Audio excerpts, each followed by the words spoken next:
American Comics. My Warhammer Simulator Chapter 951 to 975. Chapter 951. Iron Rage, tearing apart a Titan. Deep within the Cold Warp. Massive, metallic-sheened warships were continuously sailing towards Shadinus, the capital of the Astar district. The Hero Tower, larger in overall form and rhomboid in appearance, gradually separated its upper and lower sections, extending a terrifying giant cannon from within, capable of destroying a planet. This was not Luo Sha's intention to directly destroy Shadinus, but rather a precaution against other potential unforeseen circumstances. For example, Slaanesha's loyal dog, his traitorous brother, Demon Prince Fulgrim.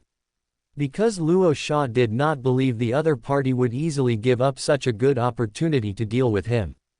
Soon after, a dense number of Typhoon fleets successfully arrived at the surrounding routes of Shadinus planet, even completely encircling the entire planet. As the battle command from my lord, the Primarch, reached everyone's ears. Countless fully armed mortal warriors entered heavy vehicles, and more Astartes from different companies also gathered their weapons and equipment, preparing for a large-scale landing operation. According to the important intelligence provided by Chief Librarian Tahara, and Luo Sha and others' past combat experience, this landing war would inevitably develop into an extremely difficult siege battle. Because the main hive cities on Shadinus all possessed a very powerful void shield system, if the void shield was not destroyed in advance, even orbital bombardment from the Typhoon fleet would struggle to destroy all the chaos enemies hidden within. Therefore, after Luo Sha, Tiberos, Gabriel, and the other company captains repeatedly studied the terrain of Shadinus, he did not immediately have the Astartes board landing craft for an airborne operation. Luo Sha directly contacted Reditus, who had been stationed inside the Hero Tower for a long time, and had him release a large-scale smart control legion towards Shadinus. Buzz, buzz, buzz. As large landing craft, each carrying a large number of smart control legion, detached from the bottom of the Hero Tower like metal fragments. These massive creations, wreathed in heavy fire, forcefully broke through Shadinus's anti-air fire and atmosphere, continuously bombarding the sandy defensive positions of Shadinus. The next second, crab-like machine guard-wielding chainswords, and even larger Fortress Star-type intelligent control machine soldier, swiftly stepped out of the landing craft. They immediately launched devastating, frenzied attacks against everything within their line of sight. And no matter how fanatically devout or fearless of death the Chaos cultists or rebels were, compared to the emotionless Smart Control Legion, it was a trivial matter. Just a few hours later, the outer positions, previously swiftly constructed by the Steel Hands battle group, and then successfully occupied by countless Chaos cultists and rebel forces, fell into the hands of the Calamity Legion.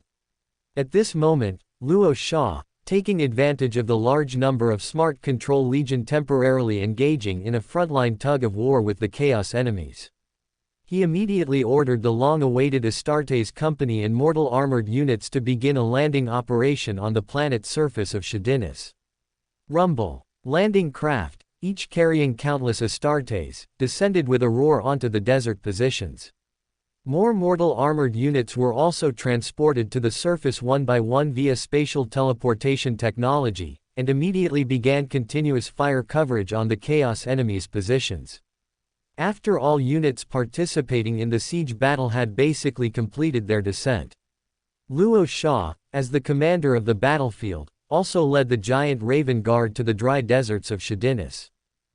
Rumble. Large caliber shells continuously fired from the dark muzzles and whirlwind missiles ascending into the sky streaked across the dark, sand-filled sky, launching devastating fire bombardments against the main hive cities and outer positions occupied by the Chaos enemies.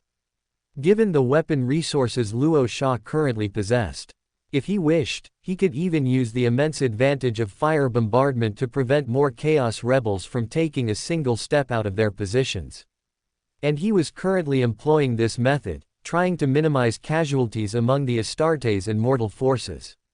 Boom, boom, boom. However, not long after, with a violent, earth-shaking roar, Three Warhound Titans, over 10 meters tall, revealed their terrifying figures from behind an auxiliary hive city on Shadinus. These god machines, once belonging to the Warpwalker Legion, had now unfortunately become spoils of war for the Chaos enemies. The Titan pilots, completely corrupted by Chaos, had also become loyal followers of Slaanesh. At this moment, seeing the Warhound Titans' Vulcan Mega Bolters and Inferno Cannons furiously reducing the overall numbers of the Smart Control Legion in heavy vehicles, and causing huge casualties to many charging Astartes. Luo Sha took a deep breath and swiftly covered his entire head with his skull helmet. The next second, he fiercely activated his vibranium power armor, and his massive body, aided by the propulsion device, swiftly lifted off the ground, launching a frenzied assault alongside 5 giant Raven Guard who had suddenly transformed into giant forms, towards the 3 Warhound Titans. Rumble. Luo Sha's massive body, wreathed in countless dark shadow, crashed heavily into the huge metal body of a Warhound Titan. The other party's 2 heavy feet stumbled slightly, and its entire massive metal body immediately fell heavily onto the sand behind it. At the same time, the even more reactive Luo Sha suddenly used his magnetic boots to cling to the Warhound Titan's thick armor. He yanked out the blood scythe from behind his power armor backpack, its green glowing sharp blade already embedded within the Warhound Titan's armor. Crackling. The next moment, as tendrils of dark shadow power were frantically injected by Luo Sha deeper into the Warhound Titan. A Titan pilot, covered in countless thick cables and neural connection devices, was forcefully dragged by the dark shadow into Luo Sha's line of sight. Then, Luo Sha threw away the broken skeleton, which had already been burned to ashes by the dark shadow. He abruptly changed the flying direction of his massive body, swiftly descending with a roar towards another Warhound Titan attempting to fire its Inferno Cannon. Rumble. At this moment, the Warhound Titan, which could have originally caused large-scale casualties to those around it with its size and weapons, seemed to have become a large toy in the Primarch's palm. As countless thick armor plates were repeatedly sliced and torn away by the blood scythe. A large amount of dark shadow power gushing from Luo Sha's body even completely enveloped the continuously retreating Warhound Titan. Then, accompanied by the anguished roar of the Titan pilot, the entire massive metal body of this Warhound Titan was forcefully crushed by Luo Sha into a pile of metal wreckage, sparks flying. For Luo Sha, for the Emperor, for the Calamity Legion, in an instant, countless Astartes scattered across the battlefield, moved by my lord, the Primarch's terrifying combat achievements, couldn't help but raise their thick arms, continuously letting out battle roars that echoed through the sky. Thank you all for your support. Chapter 952, Iron Fury, Flesh is Weak. Boom. The Titan wreckage, crushed into a ball by Luo Sha's shadow power, slammed to the ground, kicking up countless hot yellow sands. The last Warhound Titan, which was being repeatedly besieged by 5 giant Raven Guards in their giant form, stumbled and collapsed onto the sand, before being utterly destroyed by several thermo-melt bombs already placed on its thick armor. The Primarch, who had already awakened his warp essence of shadow, no longer bothered to use such low-level combat methods. Even Titans, known as god machines, could be easily ravaged by his incredibly terrifying psychic power. But perhaps the Astartes of the Calamity Legion had followed Luo Sha for too long.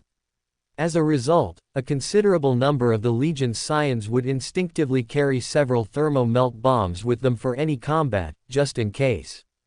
Because they heard that their Primarch my lord used to frequently employ this combat style, and it was said to be effective even against Chaos Great Demons.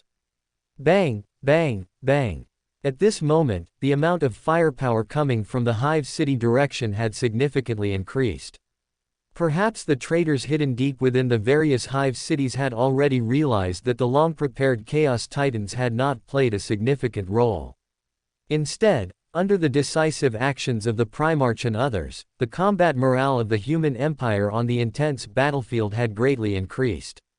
Thus, large numbers of Slaanesh demons, who had been hidden within the Hive cities for a long time, began to mingle with countless chaos cultists and rebels with extremely agile and swift movements, launching fierce counterattacks again and again against the Astartes who were advancing their battle lines. However, countless Astartes, who bravely held up vibranium energy shields to cover their battle brothers and set up heavy fire weapons for rapid sweeping, as well as hundreds of thousands of heavy ground vehicles, also repelled the terrifying offensives from the Chaos Demons again and again. Even several smaller sub-nests had already been successfully breached by the human empire's forces. Many Carcharodons, who were more proficient in close combat, had already impatiently brandished their buzzing chainsword axes, charging into the depths of the Hive City like the arrival of the Khorne Demonkin. They had no mercy, no forgiveness, only a fanatical belief in slaughtering all chaos and traitors for the Primarch, the Emperor, and the entire human empire. Rumble. As time slowly passed, the intensity of the conflict between the two sides was rapidly escalating. Almost every minute and every second, heavily wounded Astartes would fall, only to be quickly transported to the rear of the battlefield by automatic servo robots acting as field medics for treatment, or to have their gene seed extracted directly from their broken bodies. Vehicle after vehicle, repeatedly firing large-scale artillery to suppress the main Hive City's void shield system, would occasionally be completely engulfed by terrifying artillery fire from Chaos enemies, becoming massive exploding fireballs. However, at this moment, even though the casualties of the ground assault force were rapidly increasing in a short period, and many heavy vehicles had become burning torches of tragedy. But not long ago, Luo Sha, who had torn apart two Warhound Titans with his bare hands, did not choose to intervene again with the might of a Primarch. He did not even dispatch more support troops from the Typhoon fleet in low orbit.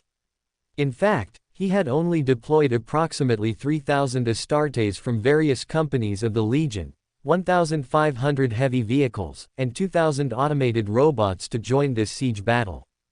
There were still approximately 7,000 more Astartes on standby within the fleet above. It wasn't that Luo Sha enjoyed seeing his numerous scions suffer heavy casualties on the battlefield.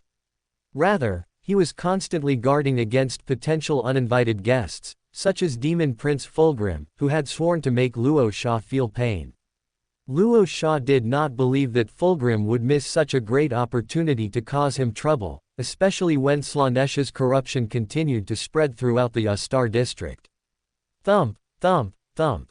Just then, a heavy footsteps sound, approaching from afar, temporarily interrupted Luo Sha's slightly wandering thoughts. He immediately turned his head, his vision through the visor spotting the Chief Librarian Tahara of the Iron Hands rushing towards him. Dark Side Regent, my lord. The medium and small hive cities on Shadinis have been almost completely cleared by us, leaving only the largest and most difficult main hive city with its formidable defense system. Additionally, we have successfully contacted our clan brothers who were scattered due to the warp. It turns out that most of them were scattered across various parts of this barren planet, and after unfortunately experiencing a painful lesson of regrouping and then a failed attack, they had to change their combat method and secretly infiltrated the lower depths of a hive city to recuperate. What I am relaying to you now is a combat proposal from Avian Russ, the supreme commander of the Lakuan clan. Due to the main hive city's void shield system being too powerful, as long as the void shield remains, your large forces will be unable to break through the hive city's area, and it will also needlessly waste the lives of many Astartes. But Avian seems to have found a solution to this problem. He discovered that the various pipe systems of the large number of medium and small hive cities seem to be connected to the main hive city. Even if the traitors were prepared for this, as long as our Iron Hands clan brothers launch a full-scale sneak attack, we will surely achieve unexpected glorious results for this siege battle. Even if all of us ultimately die there, we will definitely find a way to destroy the main hive city's void shield system for you. At this moment, the words from Chief Librarian Tahara quickly entered Luo Sha's ears. And Luo Sha, without any emotional fluctuations, lowered his head slightly in thought. He then carefully checked the constantly refreshing casualty data on his helmet screen. Your Iron Hands sneak attack plan is approved. I will directly deploy 500 Astartes, along with my giant Raven Guard, and over 1,000 automated combat robots for your use. Additionally, the main force on the ground battlefield, commanded by Tyberos, will do its best to coordinate with your operation time and launch a frontal feint, to attract the attention of all Chaos enemies, preventing them from noticing more anomalies. This is the first time your Steel Hands battle group has encountered me, your Primarch. I hope that you, the blood descendants of Gorgon, can bring me some surprises. I allow you to fail, but I want to see success even more. At this very moment, Luo Shah's words had just fallen. Chief Librarian Tahara, his expression quickly turning solemn, violently pounded his heavy chest armor, and he roared in a low voice. Flesh is weak. Thank you for your support. Boom, boom, boom. Deep within the lowest levels of the main hive city, where light was almost non-existent. The incredibly dark and foul air was filled with deadly toxins capable of killing any mortal, as well as mutated creatures occasionally lurking in the deep shadows. The next second, the silence of this never-before-visited place was shattered by a tremendous roar. Looking around, Primaris Carcharodons, wearing new power armor on their imposing bodies and carrying heavy firepower weapons capable of handling various battlefield situations, maintained the Carcharodons' battlefield custom, stepping heavily forward onto the rusted ground. And at the very rear of their entire team, thousands of crab-like machine guards wielding chainswords, as well as Fortress Star-type intelligent control machine soldiers with Hell's Hammer laser cannons on their thick shoulder plates, and 3 ancient dreadnoughts belonging to the Steel Hands battle group, were also continuously advancing. Just then, Avian Russ of the Rakuan clan, from the Steel Hands battle group, was strenuously driving his damaged power armor to guide the way for everyone. He subconsciously turned his head to scan the Primaris Carcharodons veterans behind him, who were exuding an intense aura of slaughter. When I was on Medusa, I heard about a Primarch, my lord, within the Imperium's territory who possessed incredibly powerful combat ability and would descend when countless mortal worlds were at their most desperate. I didn't expect to meet him on Shadinus, nor did I expect his Astartes to be so elite. Chief Librarian Tahara, hearing Avian's words, suddenly waved the power staff in his palm. The remaining 30-plus Steel Hands Astartes immediately split into several combat assault teams. They began reconnaissance operations deep into the Hive City's pipelines ahead. Then you haven't personally witnessed the terrifying scene of our Primarch, my lord, tearing apart a Warhound Titan. For a moment, I even thought I saw the magnificent figure of Ferris, my lord. Chief Librarian Tahara, whose tall body had not stopped driving his power armor, said in an incredibly low voice. Alas, Ferris, my lord. Avian subconsciously let out a low sigh full of sadness upon hearing his words. Their Steel Hands, Gene Father, Ferris Manus, had unfortunately fallen in battle 10,000 years ago during the Horus Heresy. And he was personally beheaded by Fulgrim, a Primarch brother he trusted immensely. Later, this head, which had once fallen into Horus's hands, was recovered by Gilliman and Dorn working together, and ultimately enshrined within the Eye of Medusa on Medusa planet. By the way, Tahara, is that ancient legend that circulated on Medusa truly real? I remember the legend said that the Hell's Key, that Ferris, my lord, once controlled must be entirely entrusted to a Primarch brother wearing golden power armor. However, at this moment, Avian's words had not yet been fully spoken. Chief Librarian Tahara, suddenly driving his power armor to turn, immediately used tendrils of psychic energy to firmly seal Avian's metallic helmet and the mouth hidden within. Shut up, you fool. This is a top-secret existence known only to a very few high-ranking Iron Fathers. Even if you are the trusted favorite general of Iron Lord Cardin, the War Master, you should not reveal a single bit of it. As soon as the words fell, Chief Librarian Tahara seemed to realize that his series of actions had been too reckless. Or perhaps the deterrent aura from the unified raising of storm bolters by a large number of Primaris Carcharodons was too astonishing. In any case, he quickly made a safety gesture to the people behind him.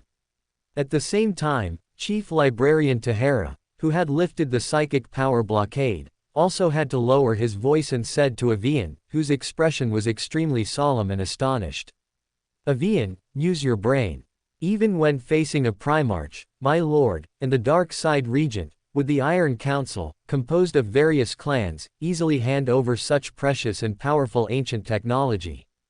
Even if Iron Lord Cardin could subdue the entire Iron Council and choose to hand over the Hell's Key to the Dark Side Regent, my lord, according to Ferris, my lord's last wish, as far as I know, there are actually some extremely crazy guys within the Iron Council who want to use an abomination intelligence stolen from the Adeptus Mechanicus, combined with the terrifying power of the Hell's Key, to presumptuously revive Ferris, my lord.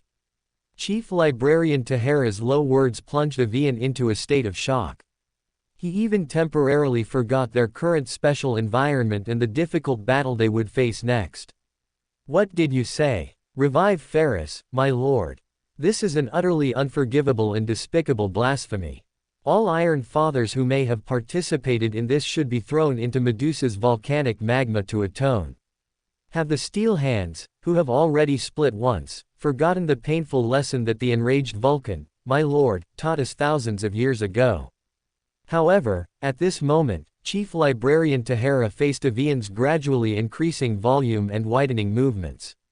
He had no choice but to once again use psychic power to forcibly suppress the other party's tall body, and also incidentally shielded any sound and communication information from leaking out. Listen, Avian, I only accidentally learned some secrets before coming to the Warless Asia Starfield. I was once worried about how to resolve this matter, but since we have already encountered the Dark Side Regent, my lord's Calamity Legion, I believe telling everything truthfully to this Primarch, my lord, who is a blood brother to Ferris, my lord, is the best solution. But not now, but after we help the Primarch, my lord, resolve the traitors and chaos demons on Shadinus and even throughout the entire Warless Asia Starfield, do you understand? At this moment, perhaps Chief Librarian Tahara's words had a calming effect. Or perhaps some of the mechanical modifications within Avian's tall body played a special role in suppressing emotional fluctuations. In just a moment, Avian, who had successfully returned to a calm state, immediately shook his metallic helmet heavily, signaling Chief Librarian Tahara to lift the psychic power suppression. As the invisible psychic power quickly receded, Avian, who was about to speak to him, suddenly rotated his helmet's eyepiece. His cold gaze was fixed on the almost pitch-black depths of the Hive City pipeline, and a low roar instantly echoed all around. All battle brothers, prepare for battle. All smart control legions immediately advance to form a wave-like combat defense line, and the 3 dreadnoughts also enter standby status, ready to provide combat support at any time. According to the reconnaissance of several assault teams, a large number of chaos demons in the lower levels of the Hive City have already discovered our tracks. We must now fight our way out. For the Dark Side Regent, my lord. For Ferris, my lord. Follow me to attack. Thank you for your support. Boom, boom, boom. Countless chaos demons and rebel chaos cultists from within the giant Hive City continuously surged from all directions, engaging in a continuous slaughter with the solid defensive line of the advancing Librarian Legion. In an instant, a large amount of dismembered limbs, foul blood mixed with metal parts, were splattered everywhere, then trampled into reeking mud by countless metal arthropods or demon feet. Hundreds of eager Carcharodons Primaris separately raised their vibranium energy shields and brandished their buzzing chainsword axes. 5 giant Raven Guards, who had just caught up with the main force, personally led them in a brave charge against the Chaos Demons ahead. This Astartes force, burdened with a difficult mission, sped towards the middle and upper levels of the Hive City like an unstoppable sharp spearhead. On one hand, the giant Raven Guards, acting as the spearhead of the charge, seemed to possess overly formidable individual combat power. Although they collectively couldn't compare to a true Gene Seed Primarch, their overall strength far surpassed that of a chapter master from a typical Astartes battle group. On the other hand, there were the Carcharodons veterans who had successfully crossed the Primaris threshold. These veterans, who had fought alongside the Primarch for over 100 years, were bolstered by layers of super-technological creations such as new power armor, vibranium energy shields, and even panacea. Their killing efficiency and casualty rate were unmatched by any Astartes battle group within the human empire, even the initial legions. Thus, with the superposition of these multiple complex factors, the surprise attack proceeded much faster than the Iron Hands and others had imagined. And they quickly succeeded in destroying the void shield system that maintained the entire Hive City. However, at this moment, this invincible Astartes force finally encountered a terrifying and difficult to deal with enemy. Buzz, buzz, buzz. Around the massive body of Chief Librarian Tahara, who was vigorously wielding his power staff, a powerful force field of psychic power was entwined.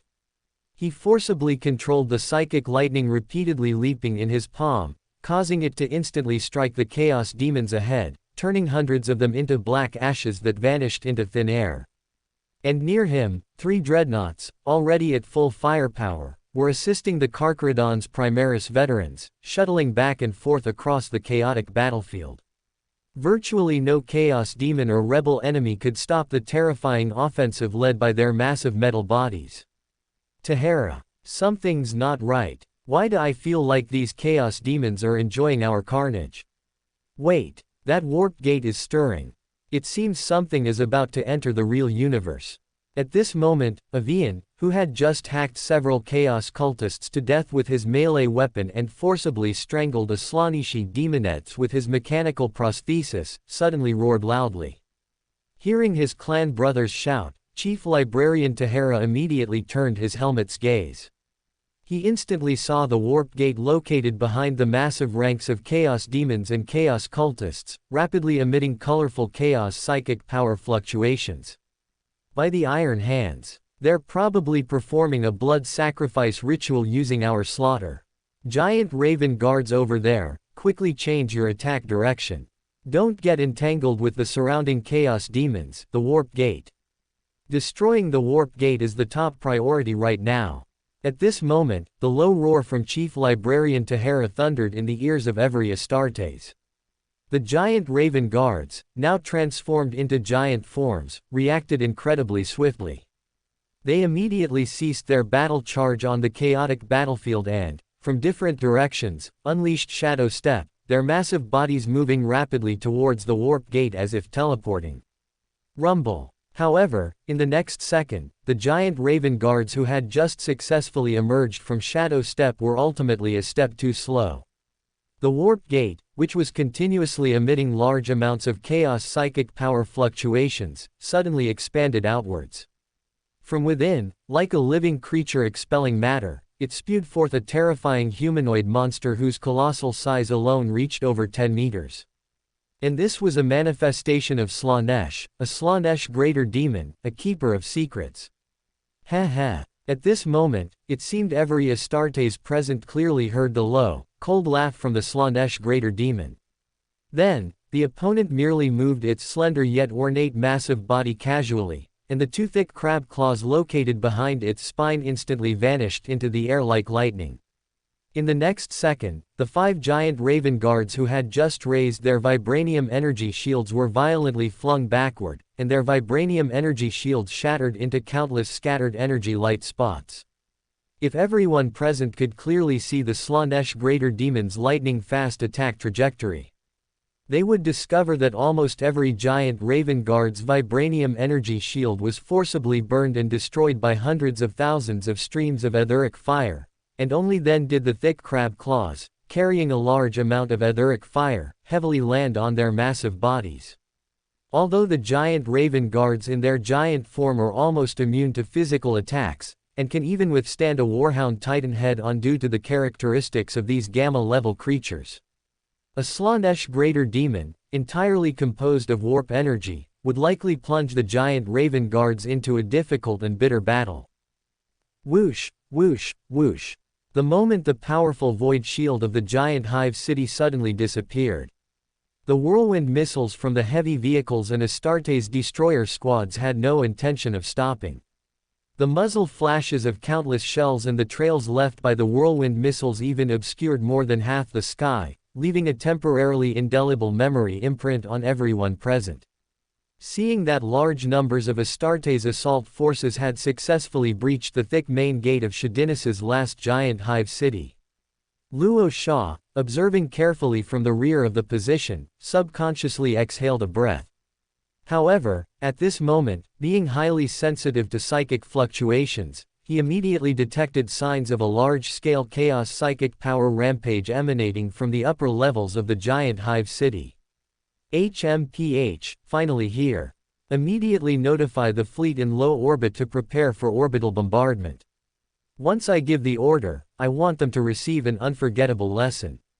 Having quickly issued the command, Luo Sha suddenly activated the propulsion device on the back of his vibranium power armor.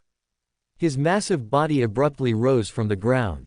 Enveloped in countless dark shadow power, he sped towards the upper levels of the giant hive city. Thank you all for your support. It was expected to find fatty liver during the physical examination, because my body has already expanded to Nurgle's own level. I will cut out oil and sugar, and most importantly, stop eating takeout.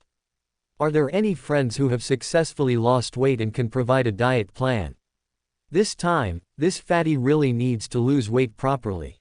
However, when the battle-hungry Luo Sha, like a human meteorite, forcibly penetrated the giant hive city's layers of heavy metal ground, the first thing that entered his sight was only a Slanesh Greater Demon Keeper, who was repeatedly clashing with the rampaging Primaris Carcharodon's veterans and the scarred giant Raven Guard, while also causing heavy losses to the Iron Hands, clan brothers.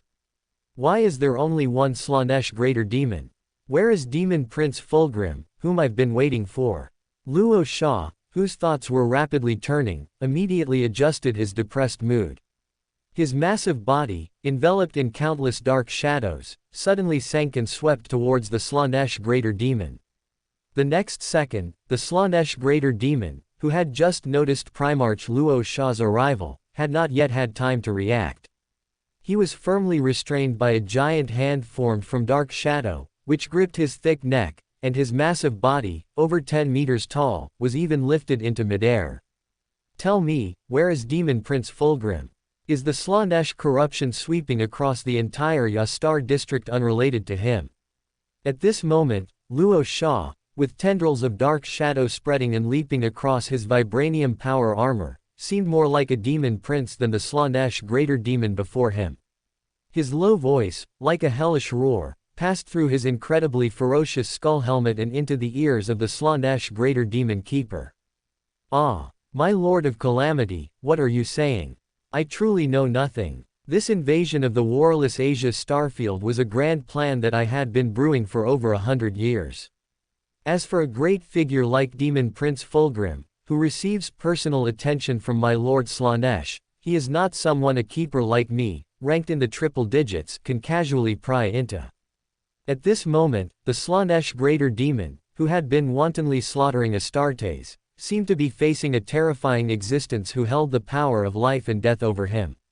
Even though Luo Sha's giant hand had deeply embedded itself into the other party's chaos flesh. But the Slanesh Greater Demon, with an incredibly stiff expression, still spoke without reservation. As soon as his voice fell, Luo Sha, whose massive body was suspended in midair, fell into silence. He seemed to have been mistaken from the start, even constantly suspecting that this war was a trap deliberately set by Demon Prince Fulgrim. However, the Slanesh Greater Demon in front of him directly admitted that everything was his doing, and had nothing to do with Demon Prince Fulgrim. To some extent, the Slanesh Keeper was not a Tzeentch Greater Demon after all, and did not have so many intricate schemes to ponder. If that's the case, then what use is there in keeping you? Luo Sha's thoughts turned to this point. Expressing some frustration, he suddenly transformed his massive body into countless shadowy giant ravens, enveloping the Slanesh Greater Demon. And the Slanesh Greater Demon, who had just thought he might escape, didn't even have time to counterattack. His massive body, over 10 meters tall, was repeatedly cut and torn by a large amount of dark shadow power. Until he completely turned into a scattered pile of broken chaos flesh. Crash! When a large pile of dissipating chaos flesh crashed to the ground, Rorschach, who had reformed from the numerous shadowy giant ravens into a human shape, heavily landed in front of the warp gate, which was continuously emitting chaos psychic power fluctuations. He extended a huge hand without any hesitation. Countless dark shadow power surging from his palm instantly enveloped the entire warp gate. Snap, snap, snap. After only a few breaths, the warp gate within everyone's sight gradually shrank, finally disappearing into the bloody air. And Rorschach, slowly turning his vibranium power armor, gazed at the Astartes who were battling the remaining chaos demons and a large number of traitors. He immediately issued a command that echoed in everyone's ears. The Slaanesh Greater Demon is dead, and the warp gate has been closed. From now on, I want no chaos demons or traitors left in the entire Shadinus and even the warless Asia starfield. Calamity Legion, full assault. Deep within the native universe, where no one could successfully reach, amidst countless giant stars, both bright and dim, on a massive planet belonging to the Golden Race, the Sovereign, the interiors of countless ornate and exquisite golden palaces were permeated with residual traces of chaos psychic power. As far as the eye could see, countless naked sovereign corpses lay on the ground in intertwined positions. They even extended from the interior of every magnificent palace to the entire surface of the planet. If someone could look down from high above, they would discover that in the center of this carpet of corpses, laid out with the lives of all sovereign, a purple, egg-shaped embryo, several meters high, was emitting faint, flickering pulsations. Pop! The next second, a human-shaped hand with pale golden skin forcefully pierced through the egg-shaped embryo's fleshy wall, successfully entering the somewhat thin, cold air outside. Immediately after, a tall figure, continuously gasping for breath through his mouth and nose, violently tore through the remaining fleshy wall, and his nearly perfect human body heavily fell to the ground, emitting a strange sound that only metal collision would make. Ha ha, ha ha, my Lord Slaanesh's smuggling plan was indeed successful. My little brother, when I lead a Slaanesh army to your old home, I hope you won't be too surprised. Demon Prince Fulgrim, unable to resist a sneer, subconsciously mumbled to himself. Even his pale golden, handsome face occasionally revealed cruel and cold distorted changes. However, at this moment, Demon Prince Fulgrim, who was trying to move his perfect body, suddenly felt a bone-chilling surge of terrifying killing intent sweep over his entire being. Rumble. Demon Prince Fulgrim, reacting incredibly quickly, instantly stood up. Countless pale golden, surging energies immediately poured out of this perfect body that once belonged to Adam Warlock. Terrifying beams of energy, powerful enough to destroy small meteorites, were continuously fired in the direction from which the terrifying killing intent kept coming. Clang, clang, clang. But to Demon Prince Fulgrim's surprise, the purple titan standing not far away merely waved his giant hand lightly, completely rendering his energy beams ineffective. You look to be in good condition, and it wasn't in vain that I allowed all the sovereign to worship the chaos gods. I remember purple represents Slaanesh, right? At this moment, the purple titan, slowly putting his hands behind his back, gazed at the extremely wary Demon Prince Fulgrim with interest and said calmly.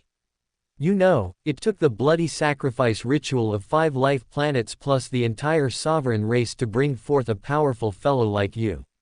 I hope you can bring me some good news. If I'm not mistaken, you should be a Gene Seed Primarch who has pledged allegiance to the Chaos Gods, right? As soon as his voice fell, Demon Prince Fulgrim, who was continuously adapting to and condensing the terrifying energy within him, roared back at the other party with increasing vigilance. Who exactly are you? You are not a follower of my Lord Slaanesh at all. Oh, I forgot to introduce myself.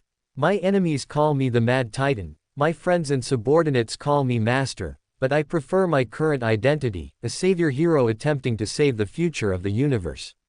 I am Thanos, sent by the will of the 5 great gods to obtain some things from you. A small piece of your broken soul, all of your memories, and the coordinates of the universe where your true body resides. Thank you all for your support. Welcome to Fanfic Audiobook, your go-to place for immersive audiobooks. If you enjoy the content, don't forget to like the video and subscribe to our channel for more amazing stories. And please support the author by link in description. Chapter 956, The Fleet Departs, Medusa.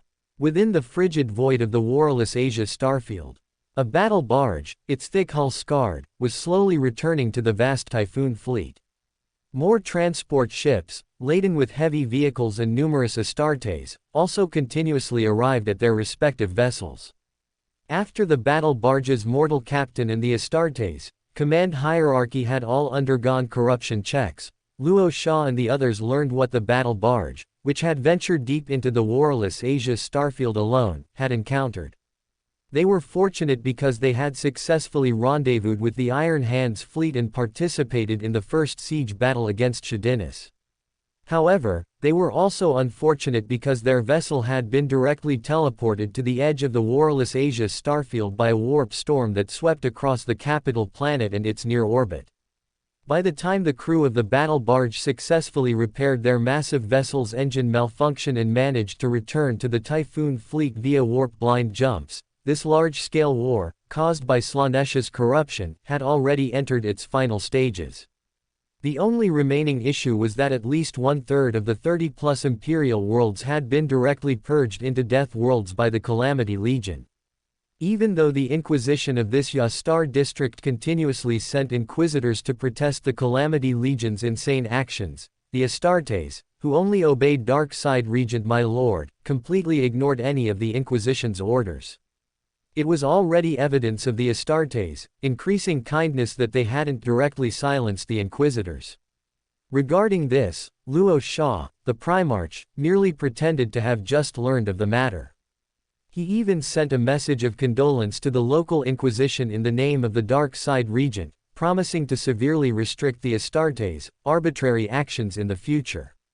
Of course, only Luo Sha himself knew when this future would be. After all, in Luo Sha's opinion, the number of mortals in the warless Asia starfield had already significantly decreased. Even if they wanted to restore the previous numbers, it would be quite difficult. It would be better to actively abandon some Imperial worlds that were already remote and difficult to communicate with, making the connections between the entire Yastar district more intimate. Most importantly, Luo Sha also deliberately selected hundreds of thousands of extremely loyal mortal elites from the Typhoon fleet to replace the noble class and local officials in the warless Asia starfield. Even the tithes that needed to be paid were temporarily cancelled by him in the name of the Dark Side Regent. As a result, countless precious strategic materials were redigested by the Typhoon fleet. If they truly couldn't be taken away, they were directly distributed to the local mortal government departments as reserve materials for countless mortals to recuperate. This was not because the current Luo Sha had any grand benevolent ideas. Rather, as long as Imperium Nihilus had not returned to the embrace of the human empire, and the Great Rift tearing apart the entire galaxy had not been successfully closed, all human worlds within Imperium Nihilus had to choose more suitable survival rules based on local conditions. This was also one of the methods Luo Sha and Lionel Johnson had discussed in a deep conversation before. To some extent, the human empire's system, which had been maintained for tens of thousands of years, was too rigid. Perhaps they could use this crisis to experiment with other methods. Even if they all failed in the end, it would only be a return to a half-dead state. Soon after, the countless mortals and local governments in the warless Asia starfield entered a period of adjustment, and the affairs within the Typhoon fleet were mostly handled. Luo Sha, his massive body seated on a metal throne, began to summon the members of the Iron Hands Rakuin clan. Inside the brightly lit private palace, the remaining 20-plus Iron Hands Astartes, led by Chief Librarian Tahara and Avian, personally met this legendary Primarch My Lord.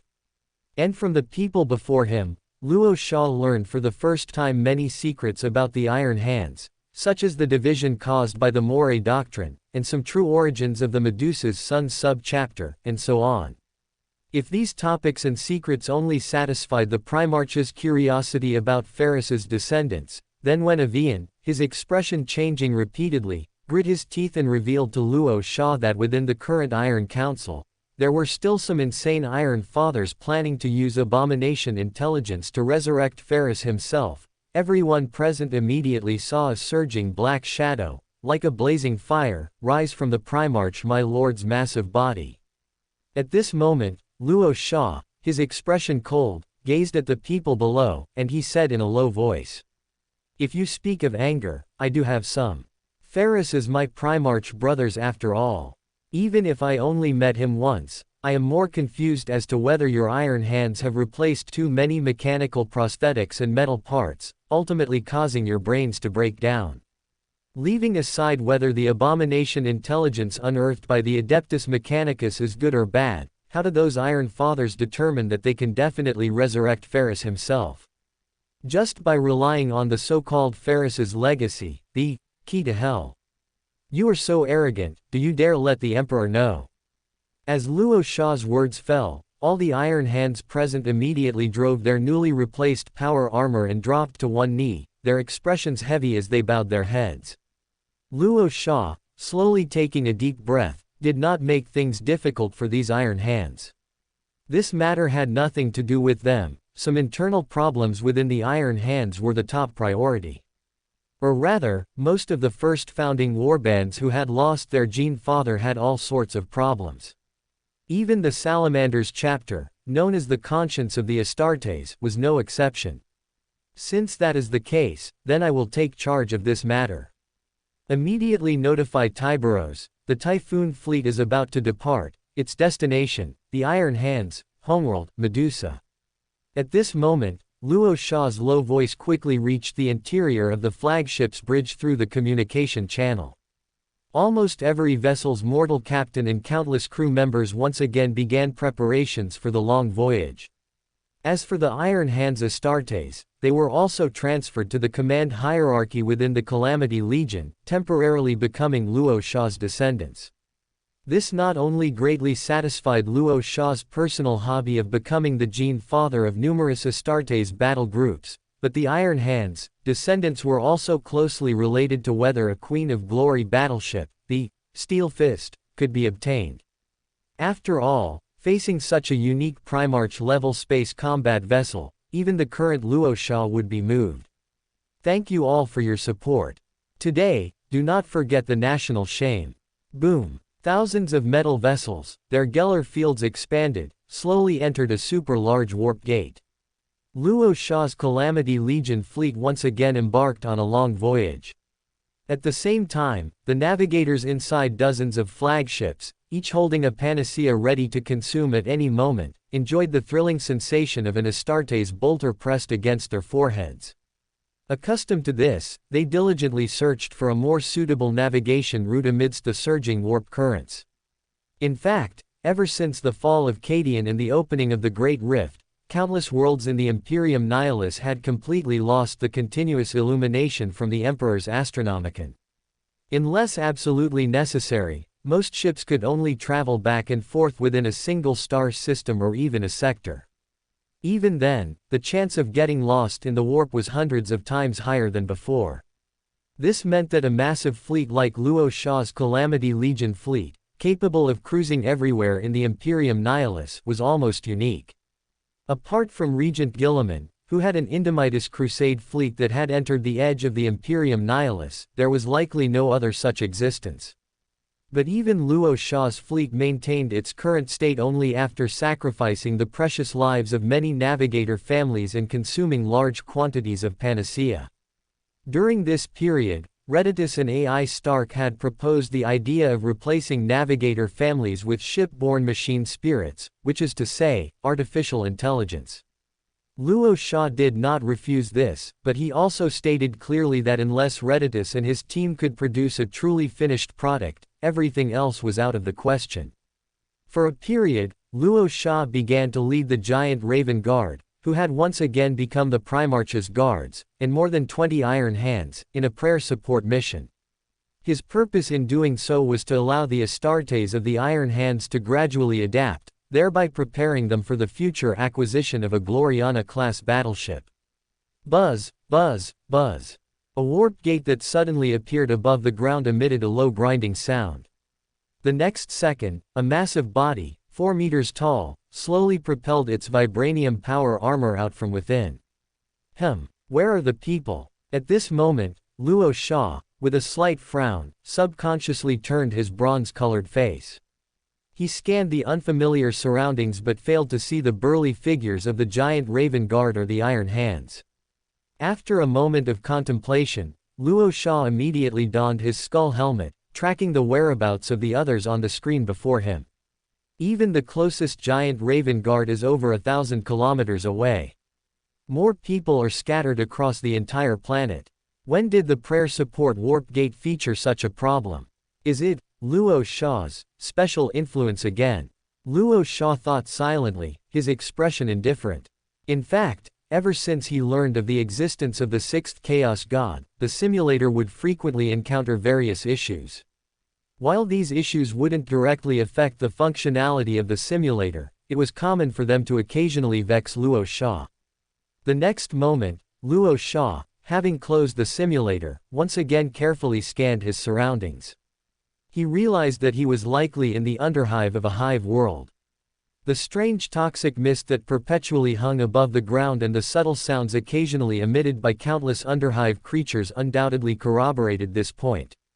Luo Sha, driving his vibranium power armor, took a few steps forward, then abruptly stopped his magnetic boots.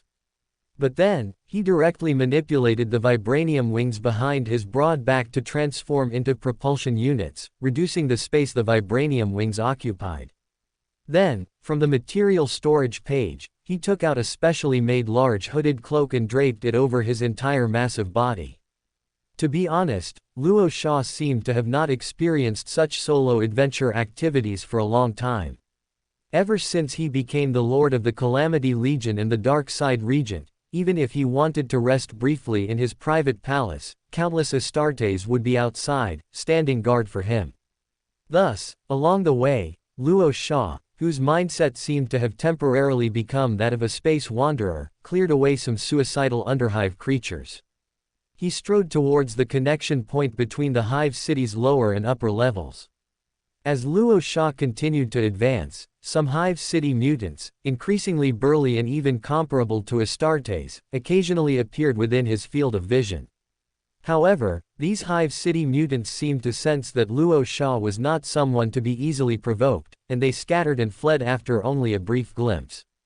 This undoubtedly made Luo Sha, who wanted to enjoy the treatment of an ordinary Astartes, feel a bit regretful.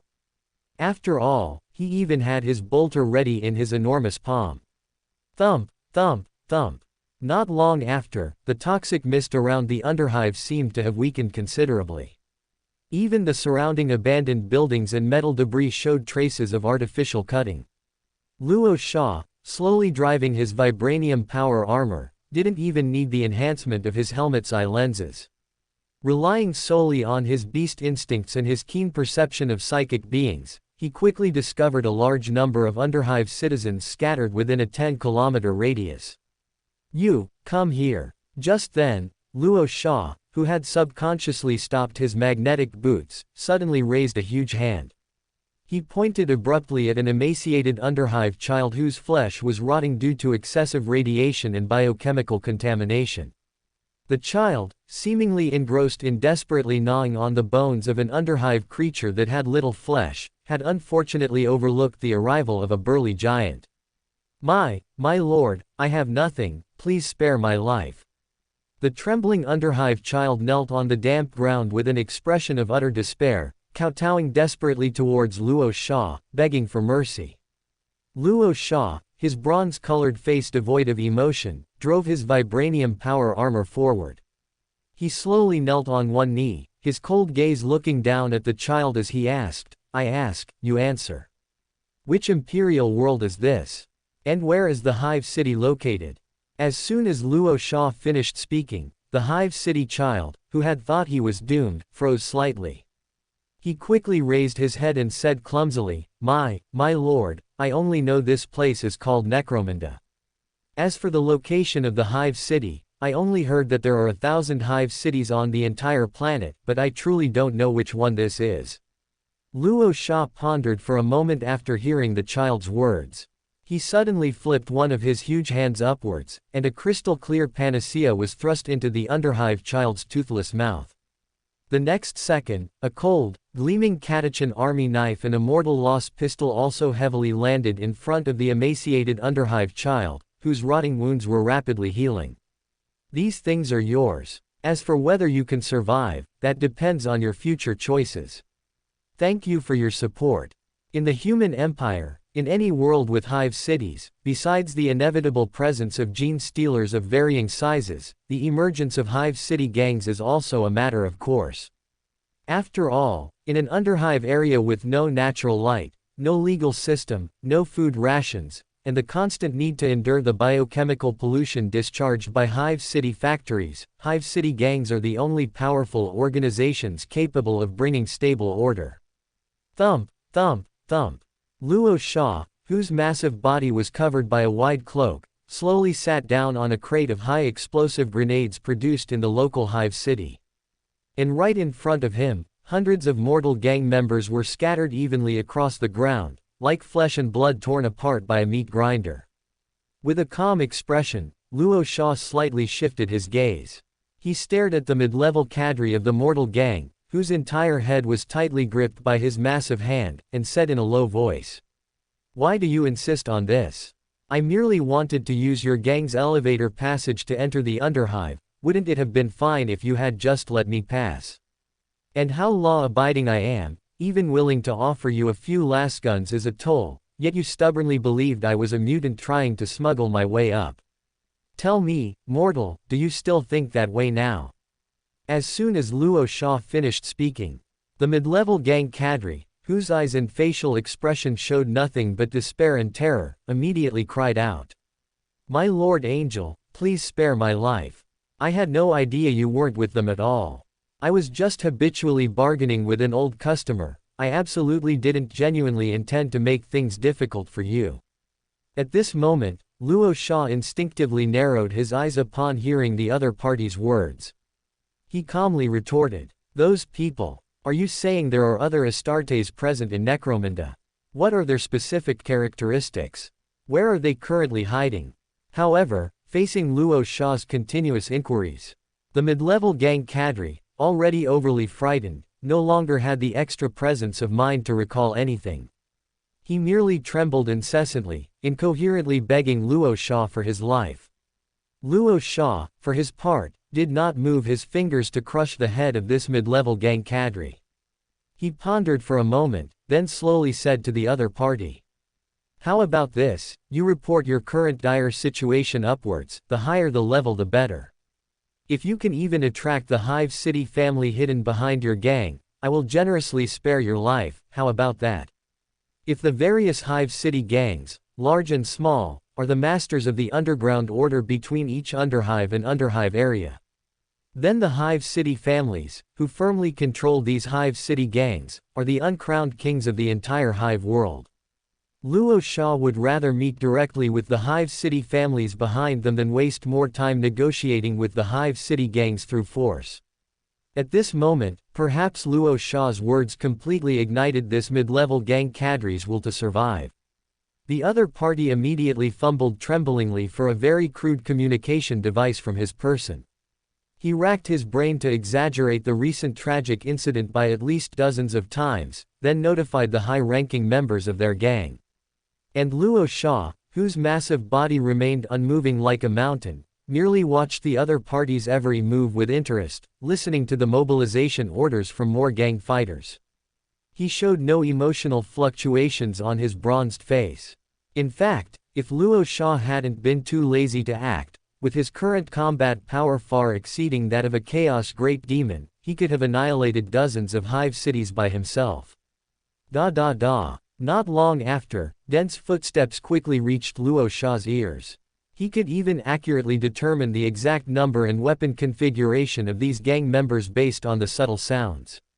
The next moment, over 1,000 elite gang members, armed with rivet guns, automatic rifles, or lasguns, arrived in the dim passage deep about 100 meters from the scene of the slaughter. "Stranger, whoever you are, or whatever you need, the Kodo family of Necromunda is willing to offer you all assistance. A fitted set of master-crafted power armor. No problem at all. Ancient holy-grade weapons. As long as you can name the type of weapon, the Kodo family, skilled in recovering holy relics and excavating artifacts, will surely find it for you. At this moment, a gang leader, whose physique was so robust it was almost deformed, wore a slightly damaged metal mask on his face, and for some reason, had a burning candle lit on one of his broad shoulders, slowly stepped out of the shadows where he had been hiding. And Luo Sha, who had just raised a massive hand to prop up his chin, looked the other party up and down, and said with some surprise, "You are the leader of this gang. I thought you wanted to have a warm-up fight with me, why did you choose to back down so quickly? This isn't like the style of a Hive City gang." The burly mortal man, hearing Luo Sha's words, let out a low chuckle. The other party said neither subserviently nor arrogantly, "My Lord Angel, I think no Hive City gang would willingly engage in a fierce conflict with an Astartes, especially when the other party might be a lone wolf. In our Necromunda, almost every family lord tells an ancient legend to the gang leaders under him. An angel of the Imperial Fists died by accident in the lower levels of a certain Hive City, and the more Astartes who followed, after a secret investigation, uprooted countless Hive City gangs and a Hive City family that tried to resist the investigation. Perhaps to you, this is just a legend of unknown truth, but to us, it is a warning that must be kept in mind." At this moment, these words from the gang leader made Luo Sha, who was listening intently, nod involuntarily. He took a deep breath of the polluted air unique to the Hive City's lower levels. Then he slowly activated his vibranium power armor to stand up, his extremely wide cloak quickly obscuring the armor's shell, which glowed with a faint golden luster. It seems that even the lowest level Hive City residents possess their own survival wisdom, they always manage to refresh my perspective. Go and inform your Kodo family's patriarch. I believe he will come to see me and agree to all my demands," Luo Sha said in a low voice. And the gang leader, who had been very wary, paused slightly, then asked with even greater caution, "My Lord Angel, would you be willing to disclose your specific origin? Or provide anything that can prove your identity? You only need to tell your patriarch that a gene seed primarch named Luo Sha has come to see him. Thank you all for your support." Necromunda's administrative Hive City, which includes the main hive and the surrounding satellite Hive City clusters, can be described as one of the most massive, spectacular, and ancient Hive City clusters on the entire Hive world. And just above the main hive, in near orbit, is one of the solar starfield's busiest trade starports, the Ring of Luna. Countless massive transport ships from various starfields of the human empire or even Holy Terra dock here, constantly disgorging astronomical amounts of precious materials. At this moment, Luo Sha, who had already removed his hood, was driving his vibranium power armor, standing in an ancient palace belonging to the Kodo family in the upper hive.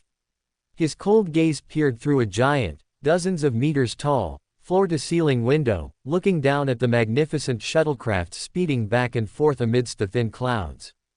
At the same time, a ray of sunset light from a brilliant sun shone obliquely on Luo Sha's massive body, making him look like a god overlooking the Hive City.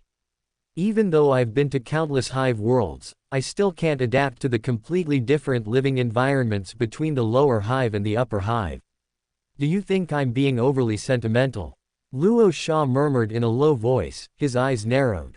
Behind him, within the spacious palace, thousands of important Kodo family members, all wearing masks that obscured their faces, knelt on the smooth, bright, and cold floor in the most humble and devout posture. Even though their foreheads touched the ground and they unintentionally heard the gene seed primarch's soliloquy, they showed no sign of raising their heads.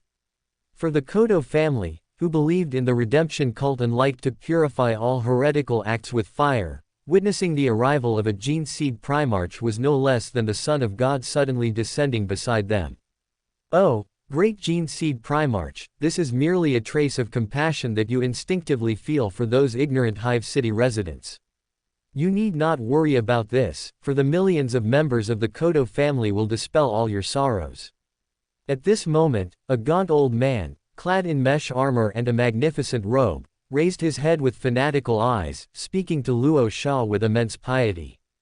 As soon as he finished speaking, the expressionless Luo Sha slowly turned around, driving his vibranium power armor. He looked down at the Kodo family's patriarch and said indifferently, "I have no interest in meddling in the various conflicts between your Hive City families. The only reason I came to you is because I unexpectedly learned that there is still a mysterious group of Astartes hidden on Necromunda. I need to use the power of you local powers to help me find them. Respected Primarch my lord, Necromunda has been a recruiting ground for the Imperial Fist since ancient times, and even some of our Kodo family members have become incredibly esteemed Astartes angels. With your status as a Gene Seed Primarch, surely you could mobilize the Imperial Fists to come and see you with just an administrative order." The Kodo family's patriarch asked the Primarch with great confusion. Luo Sha did not hide anything. He took a deep breath and said, "That's the problem, because I suspect these mysterious Astartes are not the descendants of Dorn from the Imperial Fists. Regardless, I need you to find them for me. I believe that given the Astartes' physique and modus operandi, even if they deliberately hide their tracks, they will leave many clues. Therefore, I don't need to hear any excuses, I only need to see the final result." Luo Sha did not treat the Kodo family before him with the gentle attitude he would typically use for ordinary mortals. This Hive City family, which had intricate ties with the national religion, was composed entirely of fanatical believers.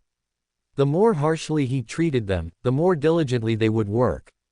Sure enough, as Luo Sha's low voice reached the ears of every Kodo family member, their attitudes gradually became more enthusiastic. When the Kodo family patriarch, having received Luo Sha's permission, suddenly waved his hand, everyone present immediately rose and bowed to the Primarch, then quickly mobilized their various forces. However, not long after, the first to bring good news to Luo Sha was not the Kodo family, but a giant raven guard closest to Luo Sha. Buzz, buzz, buzz. Inside this immensely spacious palace, a burly figure, having just finished a shadow step, landed agilely on the smooth floor. His extremely heavy magnetic boots caused tiny cracks to rapidly spread across the precious floor tiles. "Primarch my lord, on my way here, I unexpectedly had a brief conflict with an Astartes of unknown origin in the Hive City. As the opponent maintained an extremely high level of vigilance against me, I did not succeed in taking his life, but I made him drop something before he escaped." At this moment, the giant raven guard, several meters tall, reached back into the storage space of his vibranium power armor and slowly pulled out a severed hand wrapped in a dark green scaled gauntlet.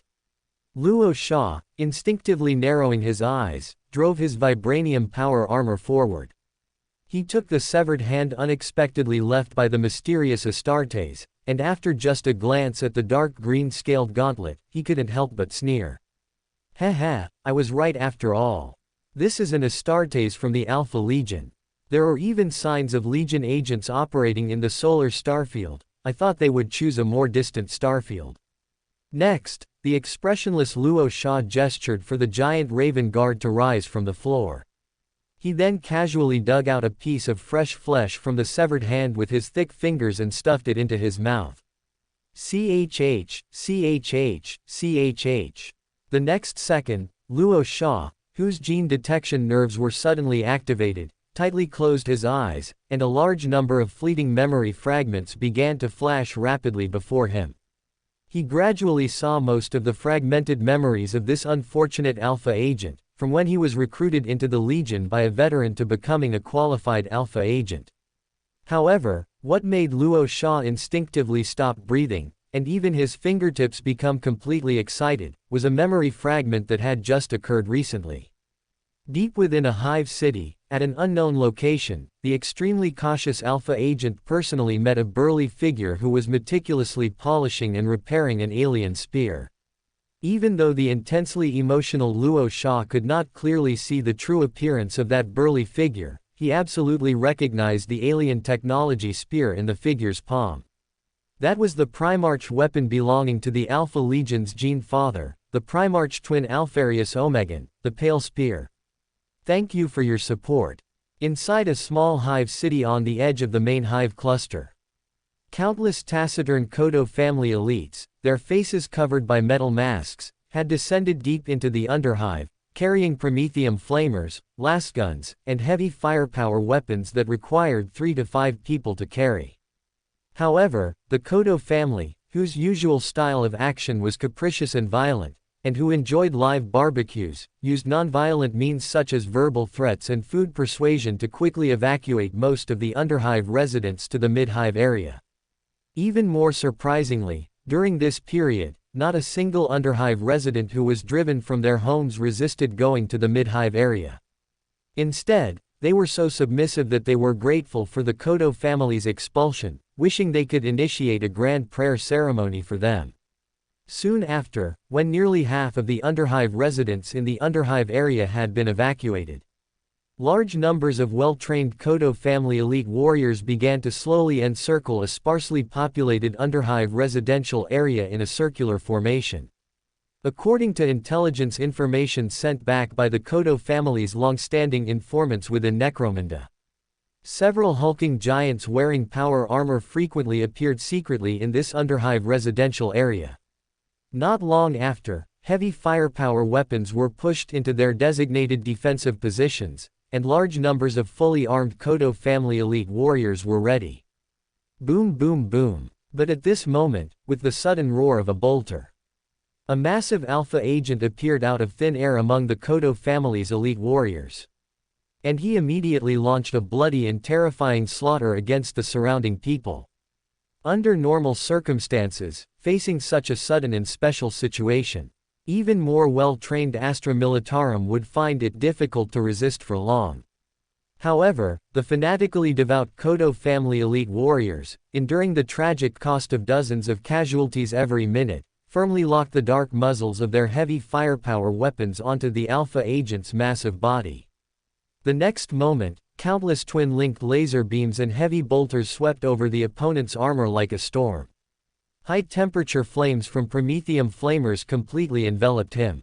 Even though this alpha agent's combat power was indeed formidable, facing such terrifying concentrated firepower, he was forced to fall to the ground, heavily engulfed by countless high-temperature flames.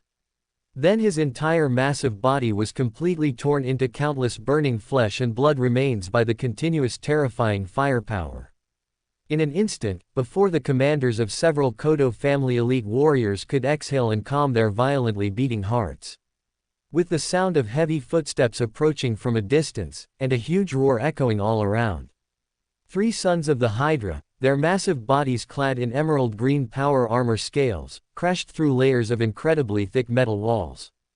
The bolters they gripped tightly in their palms had already locked onto the Kodo family's commanders. At the same time, a strange sound, like a bird's chirp or a snake's hiss, but actually a hypnotic command activation code, spread from an alpha agent's loudspeaker. Approximately 1/3 of the combat personnel among the thousands of Kodo family elite warriors immediately stiffened and turned their weapons, launching suicidal attacks on their comrades fighting around them. It was precisely by taking advantage of the series of unexpected events continuously occurring on the chaotic battlefield. The sons of the Hydra, having just completed their decapitation strike, immediately retreated cleanly and without hesitation. Their massive, hulking bodies vanished like ghosts into the complex terrain deep within the underhive. And this is the troublesome aspect of the Alpha Legion, the sons of the Hydra. Their actions in combat are so efficient and concise, with clear objectives. No one even knows when they completed the brainwashing and hypnosis of the Kodo family, much less how much preparation they made for it, or where they conducted unknown infiltration. Thump thump thump. Deep inside a large abandoned pipeline leading from the underhive to the bottom hive, the dull thud of magnetic boots repeatedly hitting the metal ground echoed intermittently. At this moment, 3 sons of the Hydra, cooperating with incredible synergy, were separately driving their power armor scales, stained with the blood of mortals, silently speeding towards the bottom hive. Thanks to the tireless efforts of countless mutants, gene stealers, and scavengers, every hive city in Necromunda, at its very bottom, in the bottom hive area, possessed secret underground passages that could connect to each other. This is also why there were unexpected encounters between Hive City gangs and the Sons of the Hydra. Wait. Just then, the Alpha agent leading the trio suddenly stopped his steps. He quickly raised a hand, signaling his Sons of the Hydra brothers behind him to temporarily halt their advance. Father, why are you here? I believe that the minor actions of mere mortals are probably not worth you risking yourself for us. The existence of those things requires us to be even more careful in our interactions with each other. As soon as the other party finished speaking, in a dark shadow in front of the large pipeline, a bronzed face vaguely shrouded in a hood and a bald head with no hair slowly emerged. My offspring, any loss of yours is mine. Ah, I've been exposed, haven't I? Otherwise, why are you so wary of me? And even planning to point your guns at me? However, the next moment, as Alpharius's low voice just left his lips, the incredibly perceptive opponent instinctively sensed that something was wrong. He even had to reveal his true identity. Heh, damned alien bastard. Our father, the great my lord of Hydra, Omegan, always keeps his word. Even if all of us, his blood descendants, were to perish, it would not shake his subsequent plans for a strategic layout, nor would he unexpectedly appear due to the unfortunate deaths of a few Sons of the Hydra. At this moment, the leading son of the Hydra couldn't help but let out a mocking laugh full of derision. Immediately after, a power sword, its azure disintegration field instantly activated, was drawn by the opponent. The incredibly sharp, cold blade was already aimed at the massive body of the hulking giant, who was slowly rising. At this moment, Luo Sha, whose bronzed face showed extensive bone displacement and rapidly wriggling muscles, raised his hand and pulled back the wide cloak covering his vibranium power armor. After the face, which had been deliberately disguised as Alpharius, completely returned to normal, he sighed with a hint of helplessness. Before, with this face that could transform into Alpharius and the bloodline connection, I could barely fool a few Alpha agents and play around. Now, you're getting smarter and smarter, which is really not a good sign. How about this, you tell me Omegan's exact location, and I'll spare your lives and let you become my sons. Thank you for your support. Chapter 961 Necromunda, Secret Invasion, Part 5. Even the Sons of the Hydra, who could slaughter thousands of elite mortals, would need more courage and will to confront Luo Sha. In an instant, countless terrifying bolters, spewing from the depths of gun muzzles, were firmly blocked by a psychic armor formed from a layer of dark shadow. And the power swords, accompanied by ear-piercing whistles, didn't even touch the edge of Luo Sha's massive body. They were crushed into countless metal fragments, scattering in all directions, by a giant hand that suddenly rose. After all, the power gap between Astartes and a Primarch has never been something that can be easily resolved with fighting will and a bit of faith. Just a moment later, tendrils of wriggling dark shadow firmly bound the three Sons of the Hydra like tied-up piglets. Luo Sha didn't immediately kill them. On one hand, these Sons of the Hydra had not been corrupted by chaos, and there was still a possibility of saving them. On the other hand, he also needed to obtain Omegan's exact location from them. I know you have deep misunderstandings about me, a Primarch, and the human empire. Therefore, I don't intend to immediately ask you about Omegan's hiding place. I just really want to know, what did you mean when you called me a damned alien? Did you mistake me for some kind of alien race? So, have you encountered a terrifying alien that can perfectly disguise itself as a Primarch? Luo Sha, slowly sitting on a pile of discarded metal while driving his vibranium power armor, asked the Sons of the Hydra, who were bound in midair by countless dark shadows. However, Luo Sha's words received no answer. These Sons of the Hydra, with their extremely stiff expressions, seemed to have prepared themselves for a heroic death. Heh, as Astartes, don't you understand our own methods? Even if you don't speak now, I can use gene detection nerves to obtain the necessary intelligence information. I'm just showing more respect for my Primarch brother, whose stance is unclear, and that's why I haven't been too harsh on you. At this moment, Luo Sha, his expression gradually turning cold, scanned the face of each son of the Hydra. And perhaps Luo Sha's threat had an effect, or perhaps the three finally understood something. After the leading son of the Hydra exchanged glances with his other Alpha brothers, he said in a low voice, "We don't know much about the specific situation. According to my Lord Omegan, this is the only way to prevent important intelligence from leaking. Each person knows only a small part of the information, and several teams need to be together to piece together the complete intelligence. The initial time point dates back to when the Great Rift opened. Several tentacles of our Alpha Legion, which were infiltrating the solar starfield, unexpectedly lost contact. When we thought the vanished teams must have been discovered by your Imperial side, those dispatched ships immediately returned. You should know that the Great Rift had just opened, and the cold void was filled with rampant warp storms. Even those traitor brothers who chose to embrace chaos couldn't guarantee they would return alive from a warp storm. To some extent, the Alpha Legion, occasionally mingling with chaos traitors, had indeed become somewhat lax. We didn't detect anything amiss immediately. By the time my Lord Omegan, who sensed the anomaly, personally set out, more than half of the Astartes among several thousand Alpha brothers had been replicated by a mysterious alien race that could simulate all flesh forms and even absorb memories 100%. No one knew how they came, nor did anyone know their purpose. A chaotic civil war within the Alpha Legion began with an extremely bloody scene. After the Great Lord of Hydra, our Gene Father, had no choice but to eliminate those replicas, we suddenly discovered that a portion of the alien replicas had already deciphered our Alpha Legion's secret intelligence network, seized several ships, and scattered to escape. It was during the subsequent pursuit that my Lord Omegan even unexpectedly encountered a super individual among the mysterious aliens, a powerful alien that could perfectly replicate a Primarch's physique. At this moment, the words of the son of the Hydra made Luo Sha's entire face gradually turn solemn. Countless thoughts in his mind also rapidly spun. Are these mysterious aliens remnants of the Randan Empire?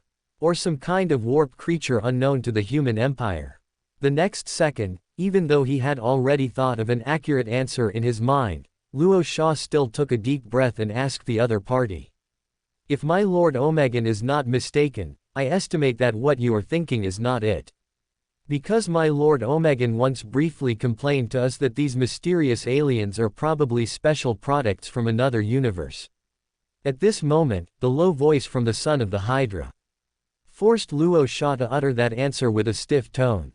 They are Skrulls. Luo Sha's voice, almost as if he was gritting his teeth, had just fallen. His face icy, he immediately drove his vibranium power armor to stand up. Buzz buzz buzz. The next moment, the countless dark shadows wrapped around the robust bodies of the three sons of the Hydra suddenly dissipated into the air. From now on, in the name of the Dark Side Regent, I declare a temporary truce between myself and your Alpha Legion. I need you to immediately find Omegan himself. I need to have a face-to-face talk with him, brother to brother. Seeing the sons of the Hydra standing before him filled with hesitation and vigilance in their actions and attitudes, Luo Sha, with rising anger in his chest, grabbed one of the sons of the Hydra by the neck. He stared into his eye lenses and said in a deep voice, "You have no idea what the occurrence of this matter truly signifies. Perhaps you believe that the Chaos arch-enemy in the warp and countless alien races are the human empire's greatest threats. But I can tell you clearly now, if the so-called Skrulls invade the human empire's territory, then it means a monstrous wave from another universe is about to strike. In the worst-case scenario, we may even need to unite all external forces that can be united. Even Chaos and aliens will become comrades in arms that we humans desperately seek. You won't understand. This will be a destructive war on a truly universal scale, sweeping across the entire galaxy and even the universe, its magnitude far exceeding the Iron Man rebellion of the past. Thank you for your support." Chapter 962, Necromunda, Covert Infiltration, Part 6. It was difficult for natural light from the sun to penetrate the skies of Necromunda. Only a few weeks out of each stellar year allowed for the warmth of the sun's rays. For the rest of the time, the entire hive world was either obscured by massive clouds of chemical pollution or shrouded in countless corrosive acid rains capable of eating through metal. At this moment, Luo Sha's colossal body stood on the top platform of a hive city. Drops of acrid acid rain continuously swept in with the wind, endlessly engulfing the slumbering hive world, which resembled a steel behemoth. Luo Sha, with an increasingly indifferent expression, did not use his dark shadow power to block the acid rain. He allowed the copious polluted rainwater to fall upon his bronze face and the light golden power armor, then gather into trickling streams, flowing along his magnetic boots onto the rusty metal floor. I thought you would arrive later, my brother. Just then, Luo Sha, whose beast instincts vaguely sensed something, slowly turned his vibranium power armor. On the other side of the hive city platform, a burly figure, less than 3 meters tall, whose massive striding body seemed to carry multiple afterimages, quickly revealed himself within Luo Sha's field of vision, clad in a set of emerald green power armor. A wide, dark red cloak draped over his heavy shoulder armor, being repeatedly scoured by countless acid rains, emitting a continuous, fine rustling sound. Brother, it's been a long time since I heard anyone call me that. Omegan, hearing Luo Sha's deep words, slightly shook his completely bald head. His middle-aged face, which appeared older than Luo Sha remembered, seemed to hint at a touch of mockery. To be honest, you look a little older, but at least much younger than Lionel Johnson, and similar to Regent Gilliman. At this moment, Luo Sha, deliberately spreading his arms towards the other party, said with immense composure. However, Omegan, upon hearing of the successful return of his 2 Primarch brothers, showed no emotional fluctuation whatsoever. I know Gilliman and Lionel Johnson have returned. Even though communications in Imperium Nihilus are almost cut off, my bloodline descendants still send me more news. After all, the sons of the Hydra are everywhere. As soon as he finished speaking, Omegan, who had been slowly stepping forward, suddenly stopped about 100 meters away from Luo Sha. Even though such a distance meant little difference to 2 Primarchs, akin to standing face to face. The other party still chose this way to demonstrate that this family feud, which had lasted for 10,000 years, was far from over. My brother, since you have come, you should know why I sought you. I can put aside the debate about loyalty and traitors. I need us to discuss some more important matters in depth. At this moment, Luo Sha, being the more magnanimous, initiated the conversation between them. However, as time passed, the acid rain, which almost enveloped all of Necromunda, was gradually intensifying, with countless heavy, pea-sized raindrops continuously smashing onto the steel ground, emitting a fine pattering sound. I know what you want to ask me. I am quite certain the Skrull have already arrived in this Milky Way galaxy, otherwise, why do you think my Alpha Legion would be lurking in the solar starfield? Omegan, after a brief moment of contemplation, gazed deeply at Luo Sha. He spoke without any hesitation. Our dissatisfaction as traitors with the human empire and the Emperor is one issue, but alien invasion is another matter entirely. After all, according to the customs of the human empire, even on an apocalyptic battlefield where chaos and the Empire are locked in fierce combat, once another alien force appears, both sides, friend and foe, will choose to kill the aliens first. This is a thought imprint ingrained in the blood of all Astartes and humans. Omegan's deep words clearly penetrated the heavy rain and reached Luo Sha's ears. Luo Sha, nodding slightly, wholeheartedly agreed with this statement. This was a racial after-effect left behind after the powerful humans of the Golden Age were devoured by countless alien races.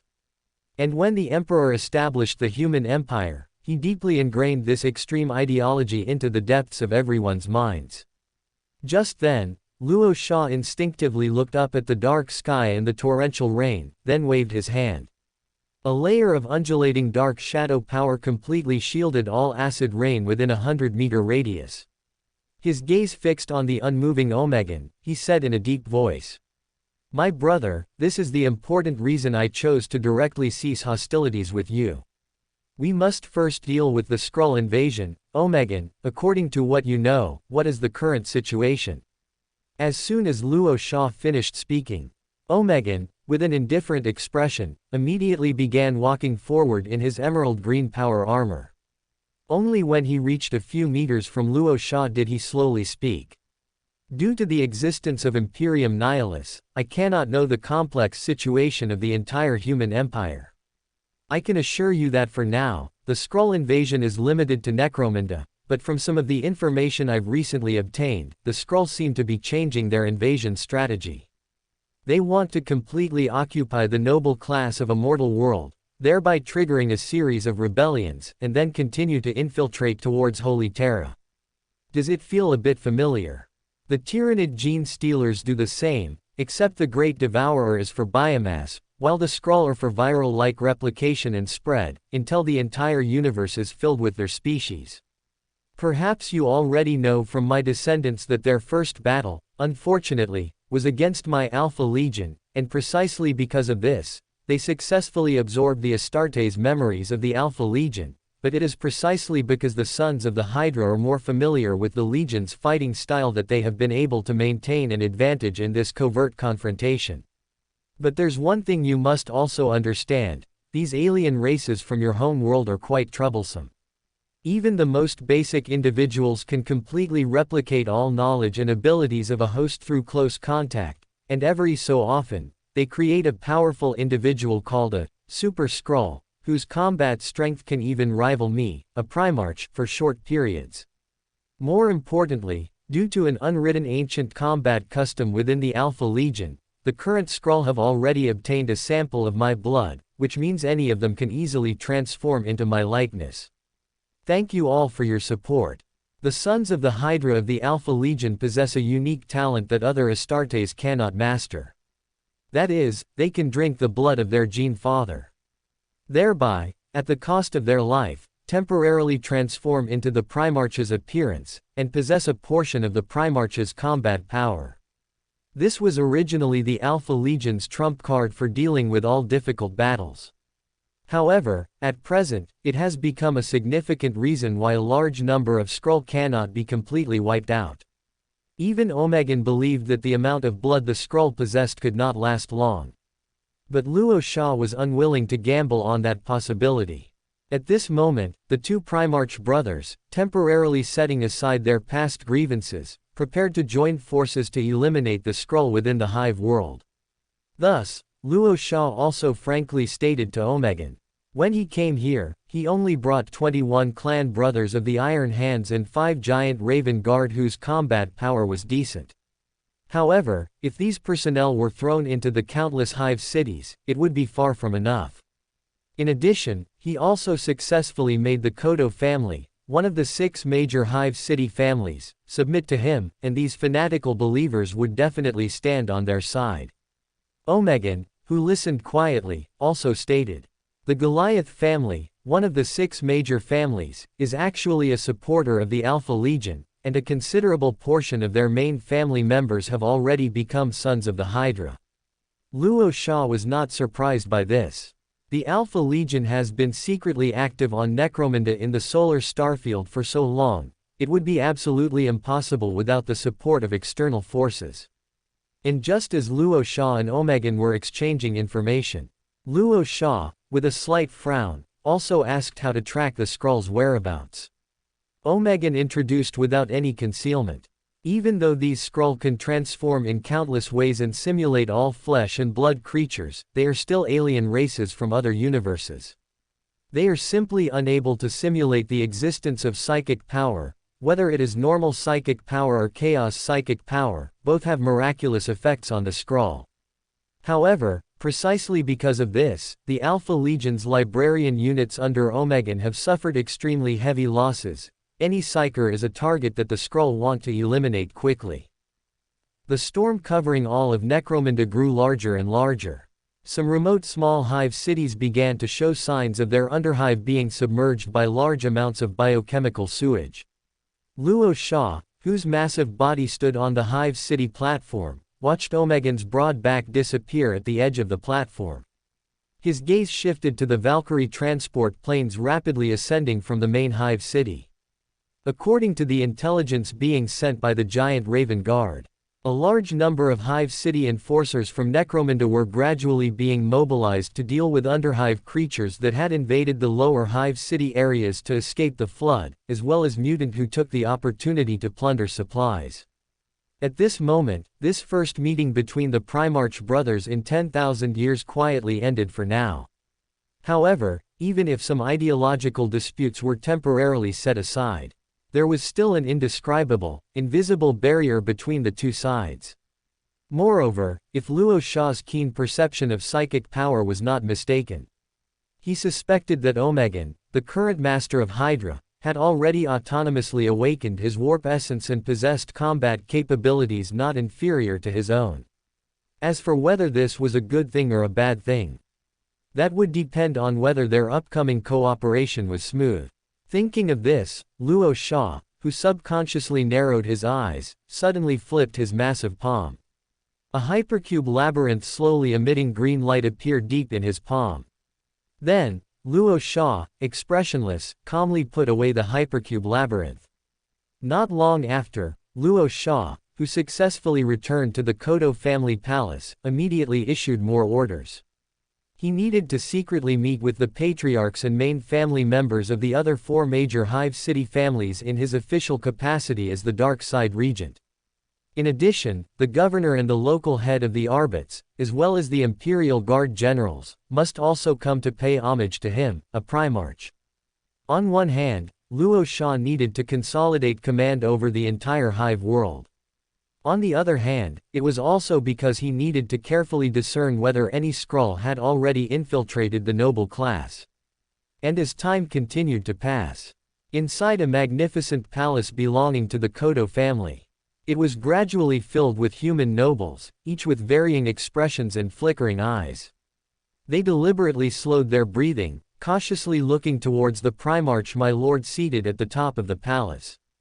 And behind and beside him, 5 giant raven guard, several meters tall, and a dozen iron hands Astartes stood on the ground like metal sculptures. All the Hive City nobles now knew that a Primarch my lord had just arrived on Necromunda.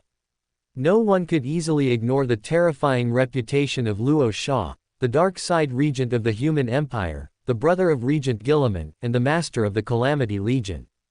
Buzzing. At this moment, everyone present was incredibly shocked to see tendrils of pitch-black shadow, like tentacles, emanating from the Primarch my lord's massive body.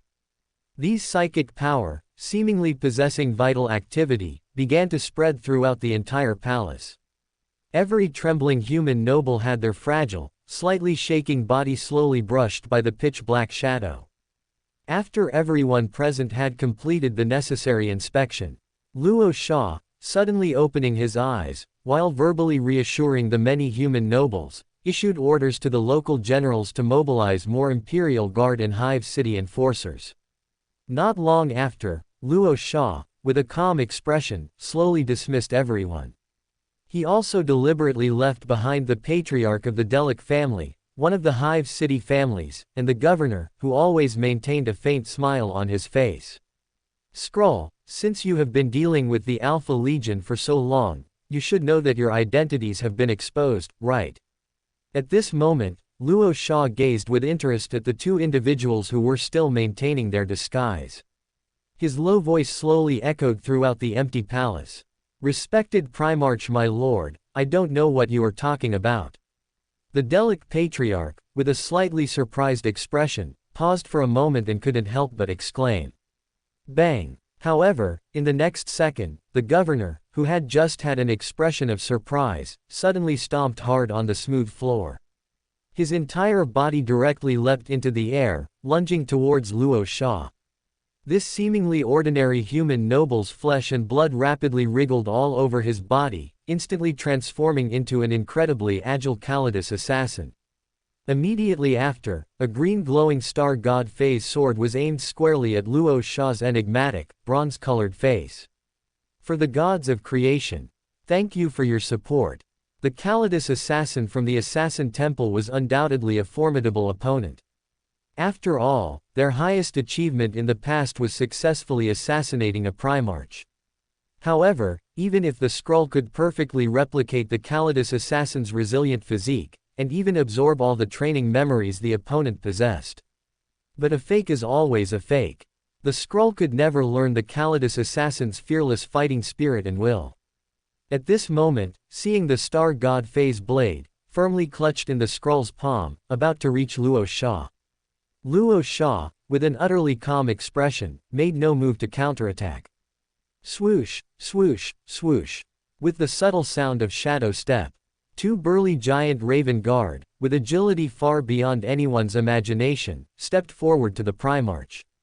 Two massive hands, extended like lightning, gripped one arm and one leg of the Skrull. The next second, as the massive hands forcefully tore at the limbs. Two vibranium fists, accompanied by a violent roar, also shattered the opponent's entire head with a single blow.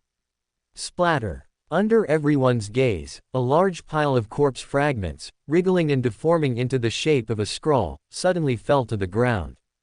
A large amount of fresh internal organs and pungent blood flowed everywhere, spreading to the edge of Luo Sha's magnetic boots, reflecting the blurry surrounding scene. Why didn't you act? Don't tell me there are strategic disagreements within your Skrull. Luo Sha's cold gaze slowly focused on the expressionless Delic family patriarch, and he asked in a low voice. Heh, my Lord Primarch, we know of your existence, a heretical traitor who chose to abandon his creator and betray his own universe. My old friend's assassination failed, but though one Skrull falls, thousands upon thousands of Skrull will rise. The great gods of creation have personally promised us a new home, a universe where the Skrull race can prosper. At this moment, the Delic patriarch, whose entire body was rapidly changing, roared maniacally at the crowd in front of him. Our Skrull bodies will perish, but the spirits of countless Skrull will live forever. Boom, boom, boom. However, at this time, all the Astartes present did not wait for the other party's words and transformation process to completely finish. Countless roaring sounds from Bolter temporarily resounded throughout the entire palace. The Skrull, in the midst of its bodily transformation, was undoubtedly at its most vulnerable. One terrifying bolter after another, whistling past, continuously tore and exploded the opponent's flesh and blood, and finally, the entire head was completely shattered by several bolter. It seems these Skrull are merely cannon fodder races thrown in by the local gods to test the waters, and their mental state is somewhat problematic. It's just that it's impossible to confirm whether it's a side effect of descending into this universe, or some adjustments and trade-offs made by the local gods to resist the chaos corruption in the warp. Luo Sha, subconsciously narrowing his eyes, gazed at the headless alien corpse that had fallen heavily to the ground. Countless thoughts in his mind rapidly spun. Not long after, Luo Sha slowly exhaled a breath through his mouth and nose, and said in a deep voice. All Astartes, immediately lead the Imperial Guard and Hive City enforcers to launch a clear-out mission against the Delic family. Let the first battle begin with them. The sons of the Hydra of the Alpha Legion will assist you in the shadows, as they cannot appear openly before the Hive City nobles. Also, remember one thing, fully protecting the Psyker accompanying you is the top priority, as without Psyker, you cannot distinguish the Skrull. As soon as Luo Sha finished speaking, the Iron Hands Astartes and Giant Raven Guard present quickly activated their power armor, turned, and ran out of the palace. As time continuously passed, countless Hive City citizens throughout the entire main Hive City cluster had also basically learned the rumors of large numbers of Imperial Guard and Hive City enforcers gradually mobilizing. Soon after, the rapid spread of the rumors also alarmed some already wary entities. Some Hive City citizens who originally resided or had previously hidden in key locations of the Hive City immediately departed with expressionless faces. These mysterious individuals seemed to be continuously converging towards some hidden locations within the Hive City. In fact, a large amount of intelligence information from the Alpha Legion was being rapidly shared into Luo Sha's communication channel. Similar situations to the above were continuously occurring within the Hive City of Necromunda. Was there only the ever-changing Skrull on this imperial world? No, there were also large numbers of Genestealer cult who worshipped the four-armed emperor, some extremely hidden and even niche chaos cultists, countless mutant gangs hidden in the Underhive and even on the desolate plains.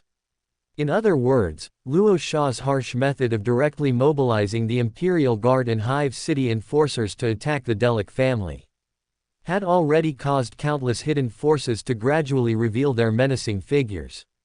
However, this was one of the many strategies Luo Sha and Omegan had discussed, flushing out the snake. With Luo Sha and some Astartes as the main mortal military force standing prominently in the front, while Omegan secretly led the Alpha Legion to hide behind the scenes, waiting for an opportunity to act. Rumble, rumble, rumble.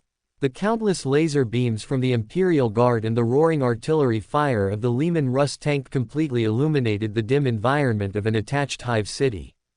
This was once the Hive City belonging to the Delic family. Hundreds of millions of Hive City citizens formed a vast circulatory network that supported a Hive City family from top to bottom. But under the cruel command from my Lord Primarch, countless fully armed Imperial Guard as the main frontal attackers, and Hive City enforcers as order maintainers, began to launch a fierce assault on the Hive City that the Delic family had managed for countless years. Subsequently, large areas of Hive City residences, after undergoing large-scale psychic scans by Psyker, countless numb-faced Hive City citizens were either taken over and evacuated by the Hive City enforcer teams, or completely blasted into blazing building wreckage by Leman Russ tank formations with their dark muzzles adjusted. And without any surprise, the Delic family had indeed been infiltrated by quite a few Skrull. As of now, nearly 1,000 Skrull have successfully died under the Leman Russ tank's artillery fire. But soon, the counterattack from the Delic family, who had declared their betrayal of the Emperor and the Imperium, and the numerous Skrull, made the Imperial Guard, who were launching a normal attack, personally feel the terrifying threat of these alien races. Thank you all for your support. Boom, boom, boom. Several giant Raven Guard, clad in massive vibranium power armor, were rapidly moving back and forth across the defensive lines of the Hive City. Occasional laser beams and heavy bolter rounds from the enemy splashed against their vibranium exteriors, only to be completely reflected by the indestructible vibranium. Currently, the giant Raven Guard were rescuing numerous mid-level commanders from the Imperial Guard who were being targeted by the human assassins of the Delic family, while also taking the opportunity to eliminate any Skrull attempting to infiltrate the defensive positions. In fact, the Delic family, now successfully upgraded to rebels, had been highly skilled in assassination and intelligence gathering since the family's inception, and they had served the Helma family, the ruler of the 6 great Hive cities, for countless years. If the Delic family had not just completely announced their betrayal of the Imperium and the Emperor, then the Helma family's patriarch would likely have outwardly complied with my Lord Primarch's orders while secretly undermining them, putting in minimal effort. But now, no family dared to defy orders. The unexpected appearance of the Skrull also prompted them to activate their hidden psychers, initiating screening operations targeting many key family members. If these families had discovered any signs of the Skrull or gene stealers within their ranks beforehand, they would immediately act to eliminate the hidden danger, preventing my Lord Primarch from having a pretext to destroy the entire Hive City family. The reason Luo Sha knew this intelligence was because Omegan's Alpha Legion had already completed brainwashing and infiltration work within the other Hive City families. Boom. At this moment, a remarkably swift giant Raven Guard dodged a sudden attack from a large caliber shell with speed far exceeding that of an Astartes. As the artillery fire exploded, his massive body suddenly spun around. The vibranium power sword clutched in his hand had already successfully slashed through the fragile bodies of several Skrull, splitting them completely in two. The next second, a thick arm still whirling in midair, enveloped in the fire and smoke of the explosion, smashed several encircling Skrull into a bloody pulp. At the same time, this giant Raven Guard instinctively turned his helmet's gaze. He quickly observed that over 20 Astartes from the Iron Hands had successfully led numerous Leman Russ tanks in breaching the Delic family's Hive City. Large numbers of Imperial Guard, launching their combat charge, were rapidly gathering at the breach in the Hive City. Whoosh, whoosh, whoosh. The next second, the giant Raven Guard, his mind quickly returning to focus, abruptly performed a shadow step. He swayed his massive body, landing heavily amidst the few remaining Skrull. With just one massive swing of the vibranium power sword in his hand, he successfully eliminated all Skrull within his field of vision. Boom! However, at this moment, the giant Raven Guard, having completed his slaughter, had just straightened his broad back in his vibranium power armor on the ravaged battlefield. His entire metal helmet suddenly shook, emitting a deafening roar. Astartes sniper. At this moment, the highly experienced giant Raven Guard immediately activated his vibranium power armor to continuously perform shadow step. Although the giant Raven Guard were exceptionally outstanding in both combat power and physical defense, clad in vibranium power armor, they were virtually invulnerable. But this did not mean that the giant Raven Guard were invincible on the battlefield. If a skilled sniper among the Astartes successfully hit their helmet's eye lens with armor-piercing ammunition, even the giant Raven Guard would be unable to withstand the pain of a headshot. Boom! Another sniper bullet, accompanied by a piercing shriek, accurately struck the giant Raven Guard's helmet, erupting in a deafening roar. And by virtue of the two long-range sniper shots, the sharp-witted giant Raven Guard had already successfully located the sniper's hiding place. The next moment, this giant Raven Guard did not propel his vibranium power armor forward to charge. His massive body suddenly dove deep into a trench, instantly relaying the enemy's position to his other battle brothers. Boom! Boom! Boom! In an instant, the giant Raven Guard fighting fiercely nearby immediately changed their direction of attack. They even deployed their vibranium energy shields in advance, preventing the enemy's skilled sniper from delivering a one-shot kill long-range sniper attack. Soon after, on an ancient metal platform on the outskirts of a hive city, a son of the Hydra, with a robust body clad in black power armor, had his life completely ended by several vibranium power swords. And when a giant Raven Guard bent down to lift the enemy's helmet, a strange face, slowly transforming into a Skrull, was revealed. According to the intelligence Omegan provided to Luo Sha, without corresponding weapons and power armor, even if all Skrull transformed into Omegan's Primarch form, they would not be a threat. Because they, experienced in war, knew that the difference in combat power between Astartes with and without armor was quite significant. However, it now appeared that with the strong support of the Delic family, which had been infiltrated by the Skrull, these Skrull invading Necromunda seemed to have acquired a certain number of power armor and various weapons. After learning this news, Luo Sha remained silent for a moment. He immediately issued an extremely cruel order to the Iron Hands, who were leading the Imperial Guard troops in a fierce assault. That was, any Hive City civilians who had assisted the Delic family, along with all blood descendants of the Delic family, were to be left alive, and all were to be condemned to the ultimate punishment for traitors. Next, Luo Sha took a deep breath and personally sent this crucial intelligence to Omegan. At the same time, Omegan, who was secretly waiting on the outskirts of the Hive City battlefield, attempting to lure more Skrull to this location for support, suddenly flicked the dark red cape draped over his power armor. His gaze fixed on the nearly 2,000 sons of the Hydra around him, and his slightly low voice instantly echoed in the ears of every Astartes. My sons, the battlefield situation has changed once again. The Skrull, who once took the lives of many Hydra battle brothers, have gained strong support from Imperial traitors. Their danger level has risen once more. But, as long as these Skrull exist for even one day, it is an insult to our Alpha Legion. To others, this may seem to concern the safety of the entire galaxy, but to me, this is a naked personal vendetta. I will make the entire Skrull race extinct, to commemorate the fallen and sacrificed countless sons of the Alpha Legion. At this moment, Omegan, with a solemn expression, had just finished speaking. The angry roars from thousands of sons of the Hydra instantly reverberated all around. Hail Omegan, Hydra Immortal! Thank you for your support. Chapter 966 Necromunda, Secret Invasion, Part 10. The Alpha Legion is not just adept at stealth and infiltration. Rather, stealth and infiltration are more like an instinctive means for them to achieve their combat objectives. On the current Hive City battlefield, outside the constantly advancing Imperial Guard's encirclement, the Sons of the Hydra, moving as if silently, revealed themselves from behind numerous building ruins. The next moment, numerous librarians from the Alpha Legion immediately drove forward in their sufficiently tough Terminator power armor.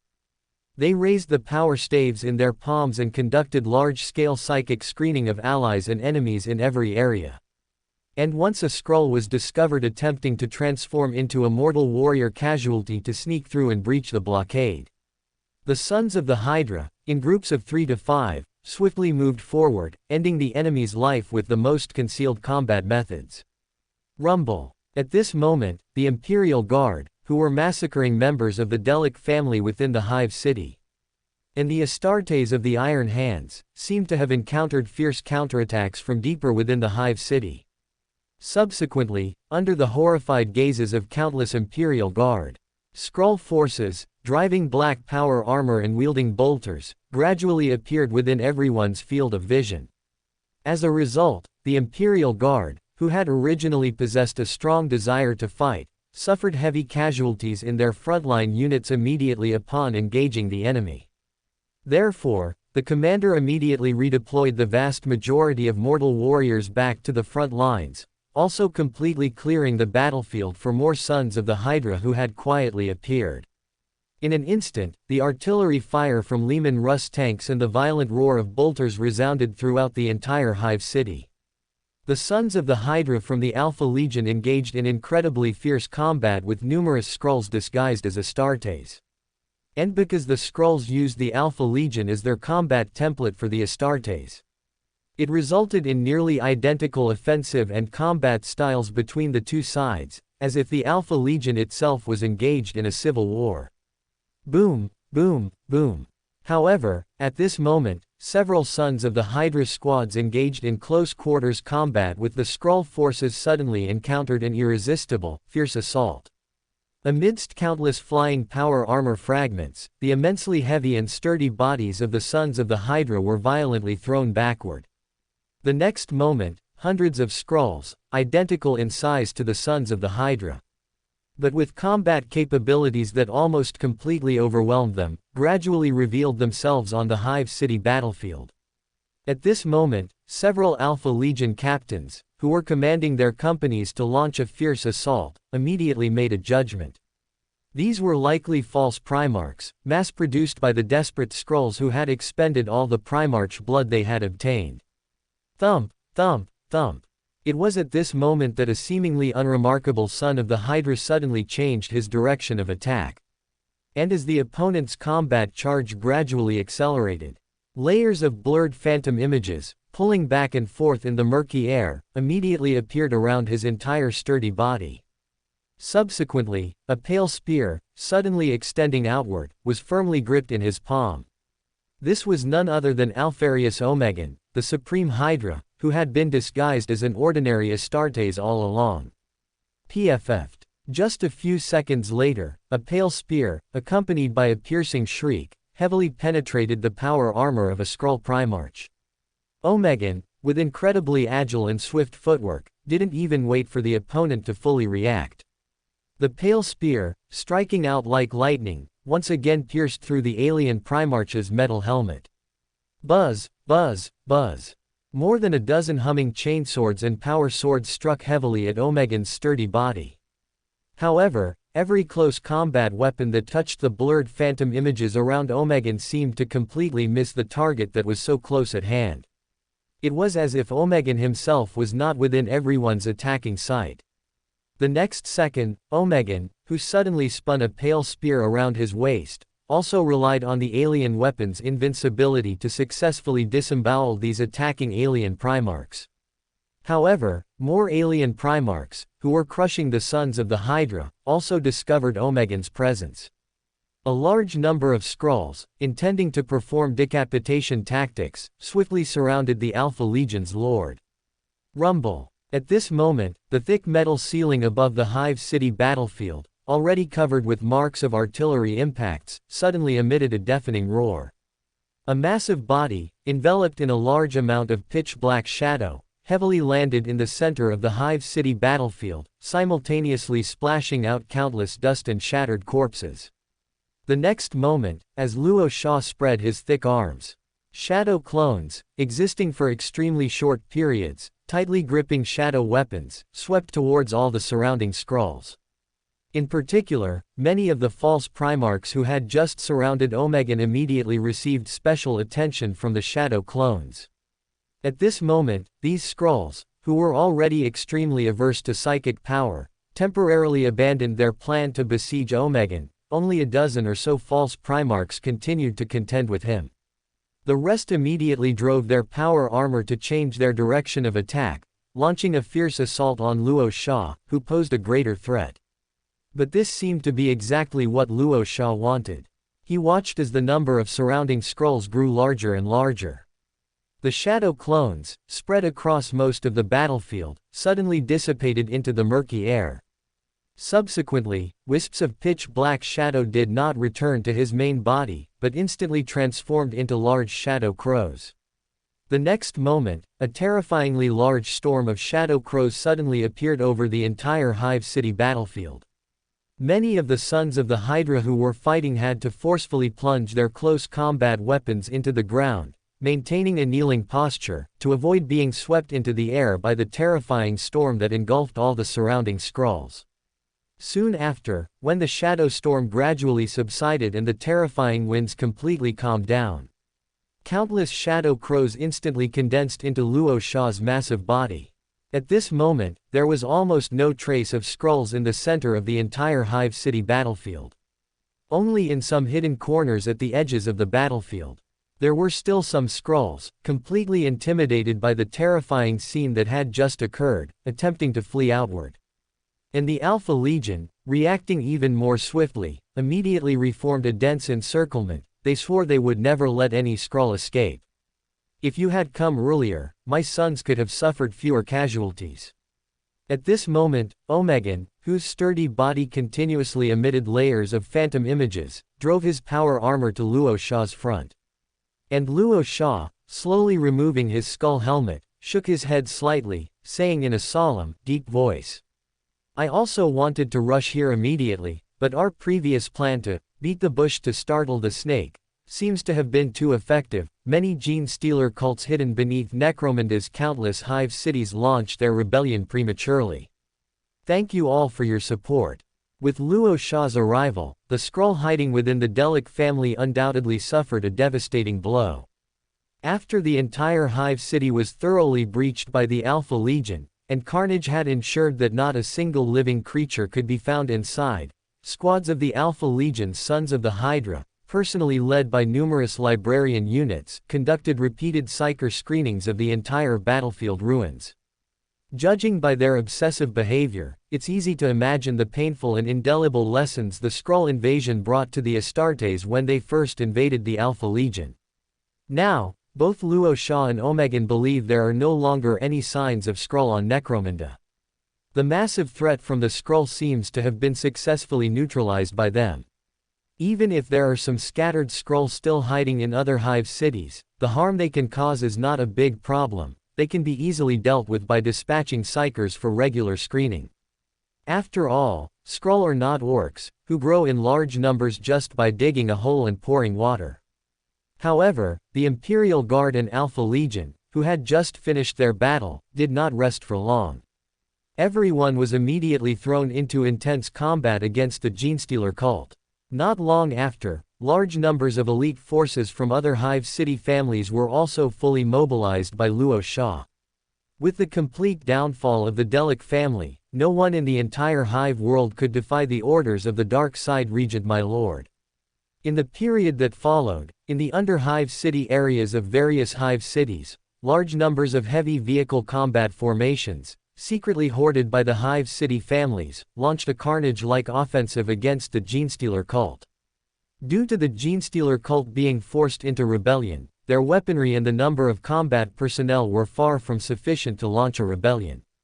By the time the Astartes of the Iron Hands and the Sons of the Hydra of the Alpha Legion coordinated, with the strong assistance of the giant Raven Guard, they successfully decapitated a still developing patriarch and most of the command hierarchy within the Genestealer cult. This sudden, chicken thief, rebellion was only a matter of time away from being completely eradicated. Soon after, above a large hive city platform in the main hive city, puddles of stagnant water with a faint sour smell were slowly evaporating on the metallic sheen floor as the air temperature gradually rose. Luo Sha, clad in vibranium power armor, stood at the edge of the platform. His emotionless gaze constantly surveyed the vast, seemingly endless hive city below. At this moment, occasional dull roars of artillery fire could be heard from the more distant hive city. It seemed that a hidden location of the Genestealer cult had been discovered by the Imperial Guard, who were in the final stages of their operation. The Skrull problem is solved, and the Genestealer's problem is also solved. You say, should we also solve the problem between you and me?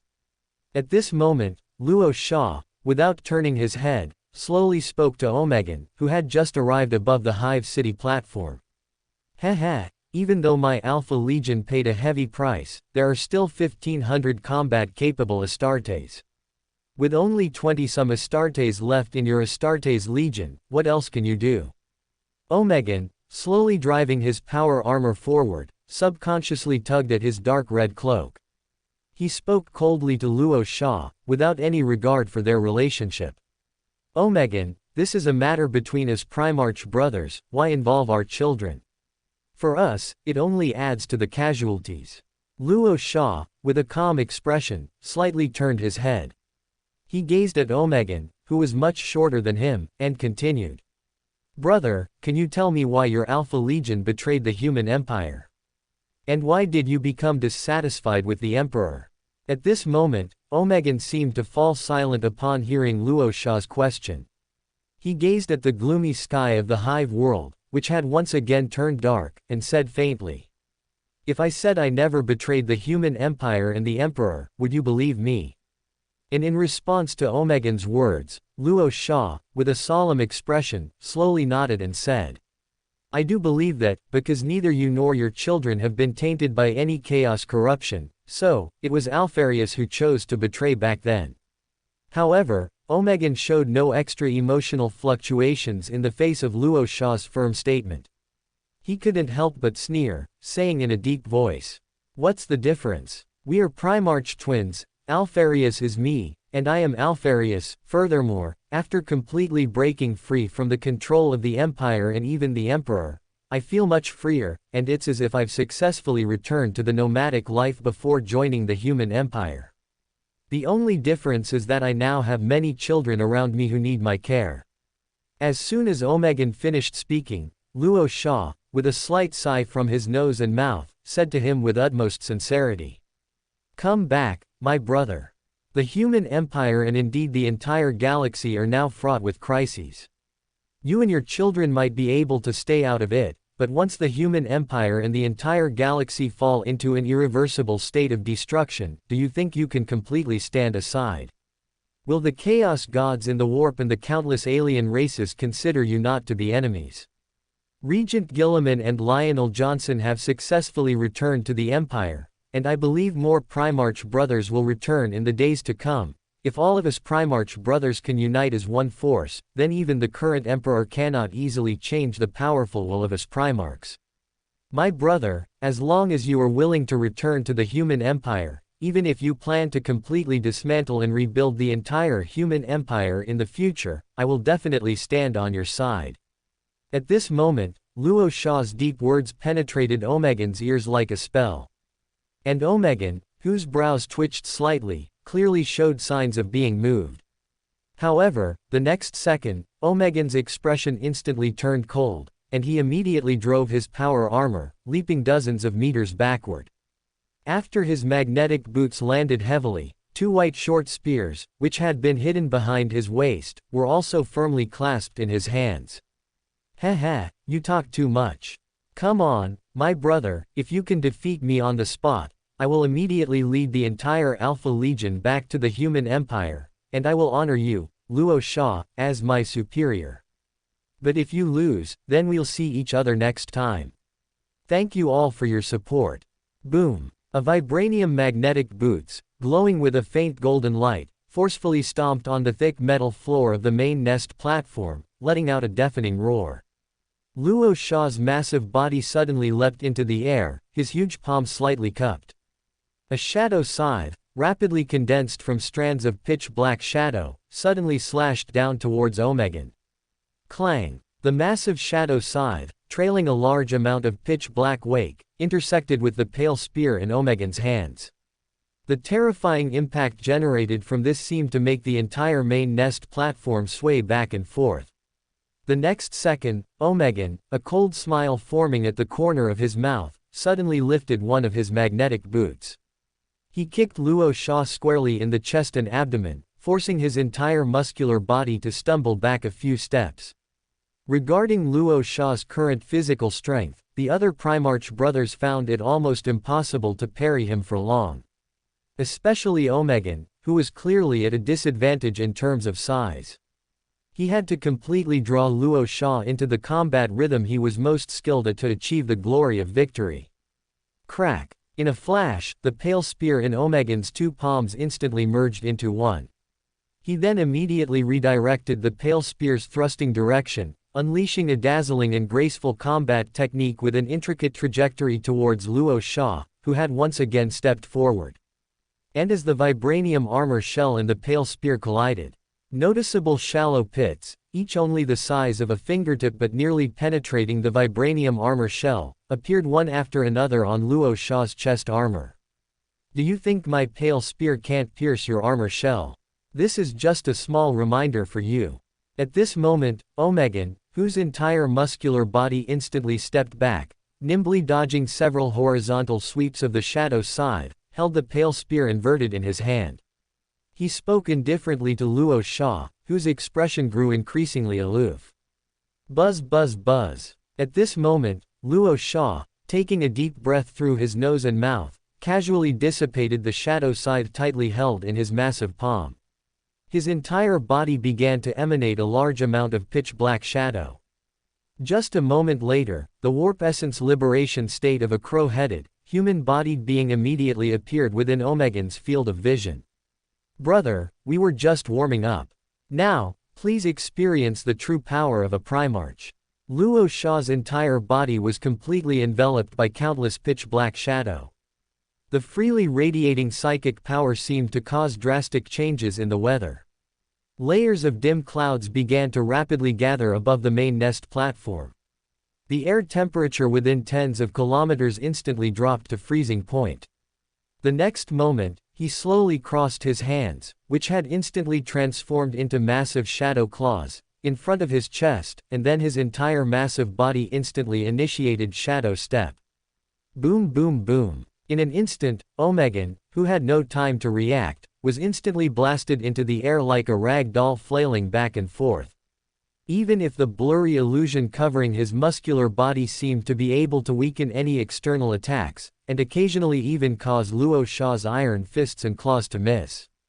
But Luo Sha, who had entered the warp liberation state, formed a state of overwhelming power due to the unequal combat strength against Omegan. Boom! Soon after, Omegan's muscular body heavily landed on the metal floor of the main nest platform, seemingly having smashed a human-shaped dent into the ground. However, at this moment, Omegan, with traces of blood oozing from his nose and mouth, immediately propped himself up on his scarred power scale armor. He stared intently at Luo Sha, who was suspended in midair, and said with disdain, "Brother, do you think only you know this trick?" Omegan's words had not yet finished. His kneeling muscular body was instantly enveloped by layer upon layer of seemingly invisible yet truly existing colorful illusions. The next second, 9 muscular bodies identical to Omegan instantly appeared within Luo Sha's field of vision. And from Luo Sha's perspective, he was unable to distinguish which Omegan was the real Primarch body in a short amount of time. Lionel Johnson's warp essence is teleportation, so what is your warp essence? Illusion or clone? Luo Sha's low voice had not yet finished. 9 Omegans, with completely different expressions, movements, and even fighting styles, simultaneously launched continuous ranged attacks towards Luo Sha, who was suspended in midair. Pale spears, emitting ear-piercing shrieks, continuously shot towards his massive body. Even though Luo Sha believed that only one of these pale spears was real, he still forced his massive body to dodge downwards, lest this sparring match between the Primarch brothers completely ignite into a real fire. But the moment Luo Sha's magnetic boots touched the main nest platform, the originally 9 Omegans, each with a different expression, simultaneously revealed a sinister smile of a successful scheme. Luo Sha was startled, he was about to fly up again. A pair of invisible, thick arms, encased in armor and slowly shedding their environmental color, silently gripped his entire throat from behind. "Sorry, brother, I won." At this moment, Omegan's low voice slowly echoed in Luo Sha's ear. And Luo Sha, with countless pitch-black shadow writhing all over his body, did not continue fighting with the other party. He seemed to let out a sigh from his crow head, then said to Omegan, who was hiding behind him, "I should be the one to apologize. I'm sorry, Omegan." At this moment, one of Luo Sha's massive shadow claws suddenly flipped over. A hypercube labyrinth, emitting a green light, instantly appeared. The next second, the suddenly blooming green light completely imprisoned Omegan, who had no time to react, within the hypercube labyrinth. Boom! Omegan's 2 magnetic boots landed heavily on a silver metal floor. He, whose muscular body was like an invisible phantom, appearing and disappearing, was about to roar. A low voice from behind instantly entered his ear, interrupting his anger. "Long time no see, Alfarius brother." Omegan, with an utterly indifferent expression, slowly maneuvered his power-scale armor to turn around. He immediately saw a chaos monster, like a metal mountain, sitting behind a pile of metal furniture.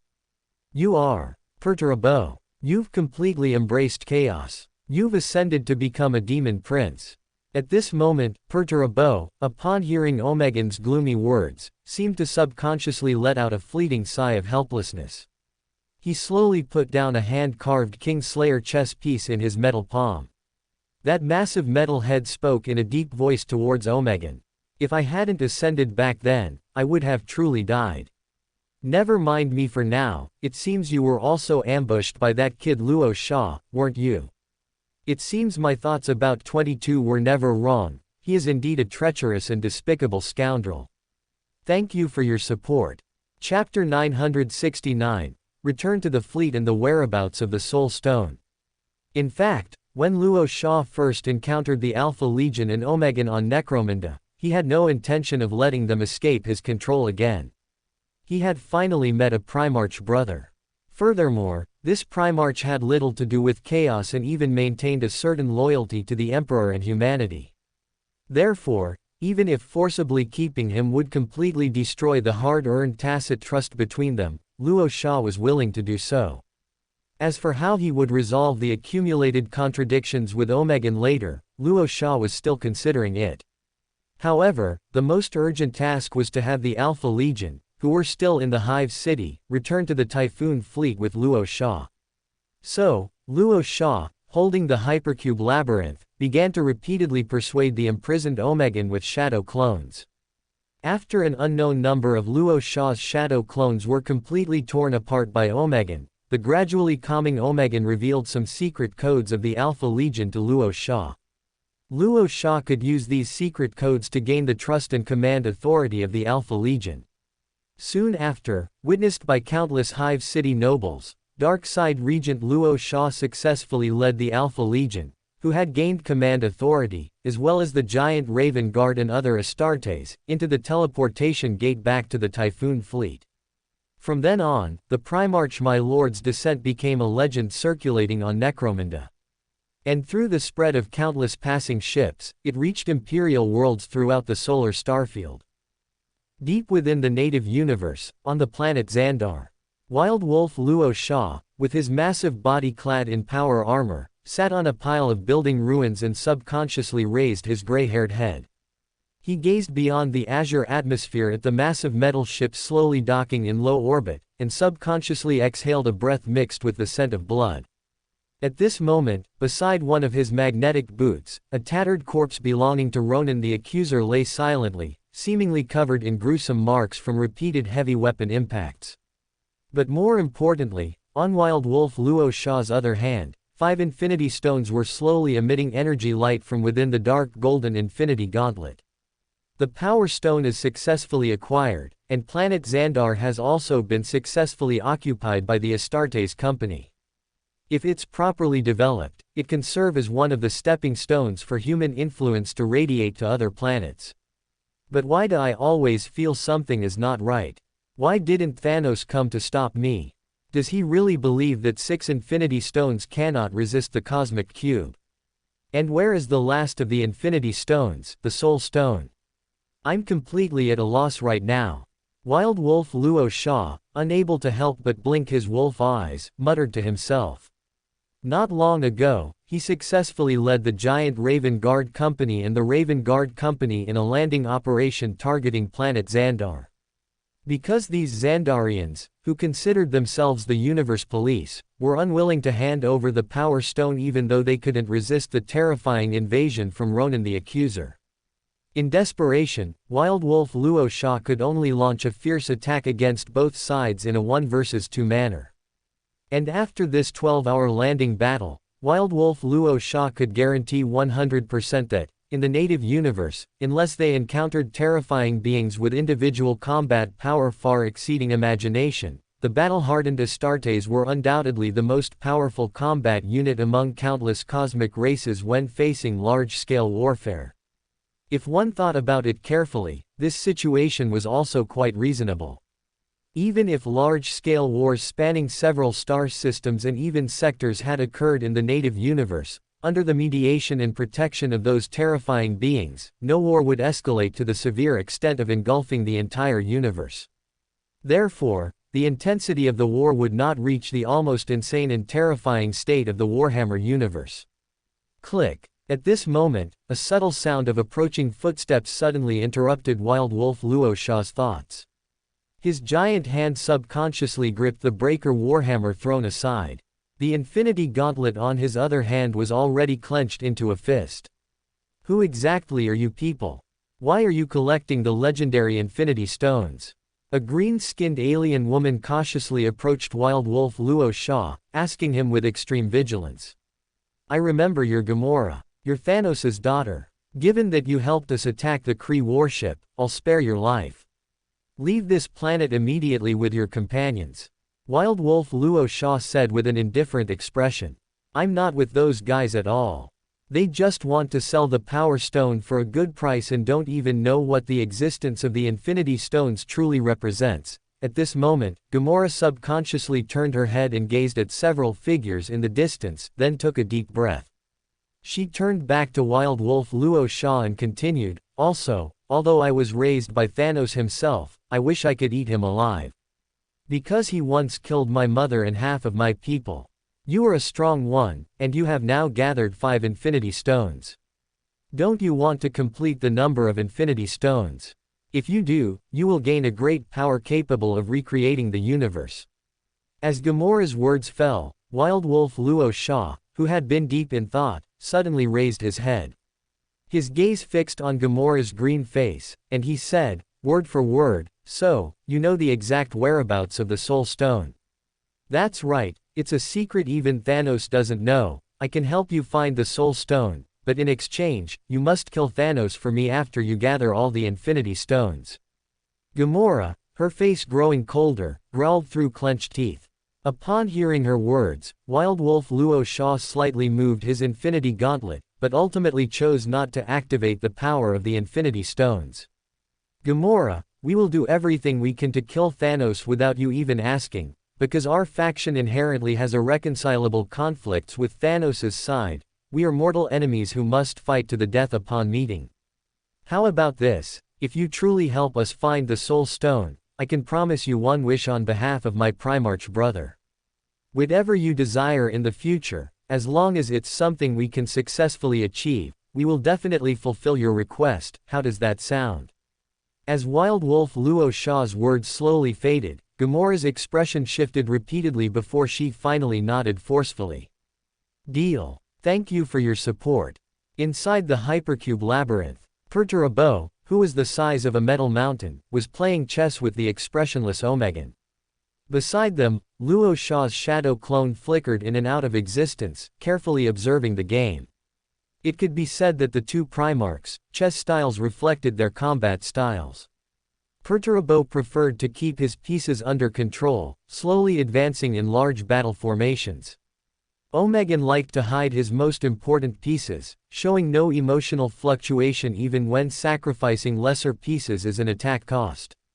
Buzz buzz buzz. Perturabo's metal face reflected most of the chessboard, and a fleeting, mischievous smile unconsciously appeared at the corner of his mouth. Instantly, a metal piece named Fortress suddenly emitted a faint engine sound. Numerous slender cannon barrels extended from inside the fortress, launching continuous bombardments at the warriors and samurai, moving back and forth across the giant chessboard. The next moment, Omegan remained unfazed by the sudden turn of the game.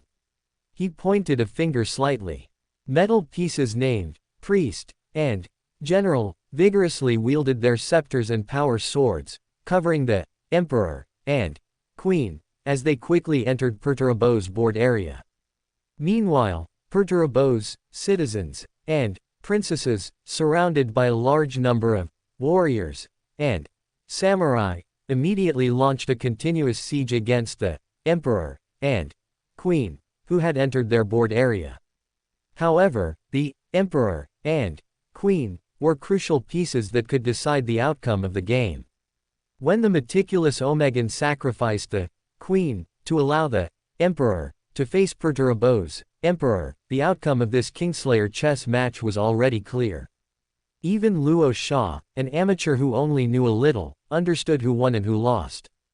Tisk, boring, I surrender. Perturabo, whose massive metal body faintly hummed, shook his head and said. As soon as he finished speaking, the chaotic chessboard battlefield instantly saw countless metal pieces that were fiercely fighting turn around and return to their original positions. Omegan let out a slight breath. He frowned, looked up at Luo Sha's shadow clone, and said lightly, "Why is a Primarch like you not watching your fleet, instead mixing with us losers?" Upon hearing his words, Luo Sha first glanced at Perturabo, then looked at Omegan. I originally thought that if you two were confined together, you'd at least have a fight, but I didn't expect you to solve the problem with Kingslayer chess. As soon as Luo Sha's shadow clone finished speaking, Perturabo, turning his metal face, couldn't help but let out a cold laugh. He said in a deep voice, "Do you think we would do as you wish? We are all prisoners, why trouble past brothers? Besides, I am not like those who completely believe in the chaos gods. I worship chaos itself, and chaos magic is for my use." Regarding Perturabo's arrogant words, Luo Sha, with his arms crossed, sneered and said, "Ha, all the chaos cultists who rebelled say that. Omegan, do you have any arrangements for the Alpha Legion? We are about to arrive at Medusa planet, which is Ferris's home planet. I need some Alpha to infiltrate secretly and scout out some information for me." However, before Omegan, who was deep in thought, could answer Luo Sha's question, Perturabo, seemingly lost in some memories, unconsciously let out a sigh. "Ferris, damn it, I'm thinking of that demon Prince Fulgrim again, who I should have cut into 1,000 pieces. If it wasn't for him back then.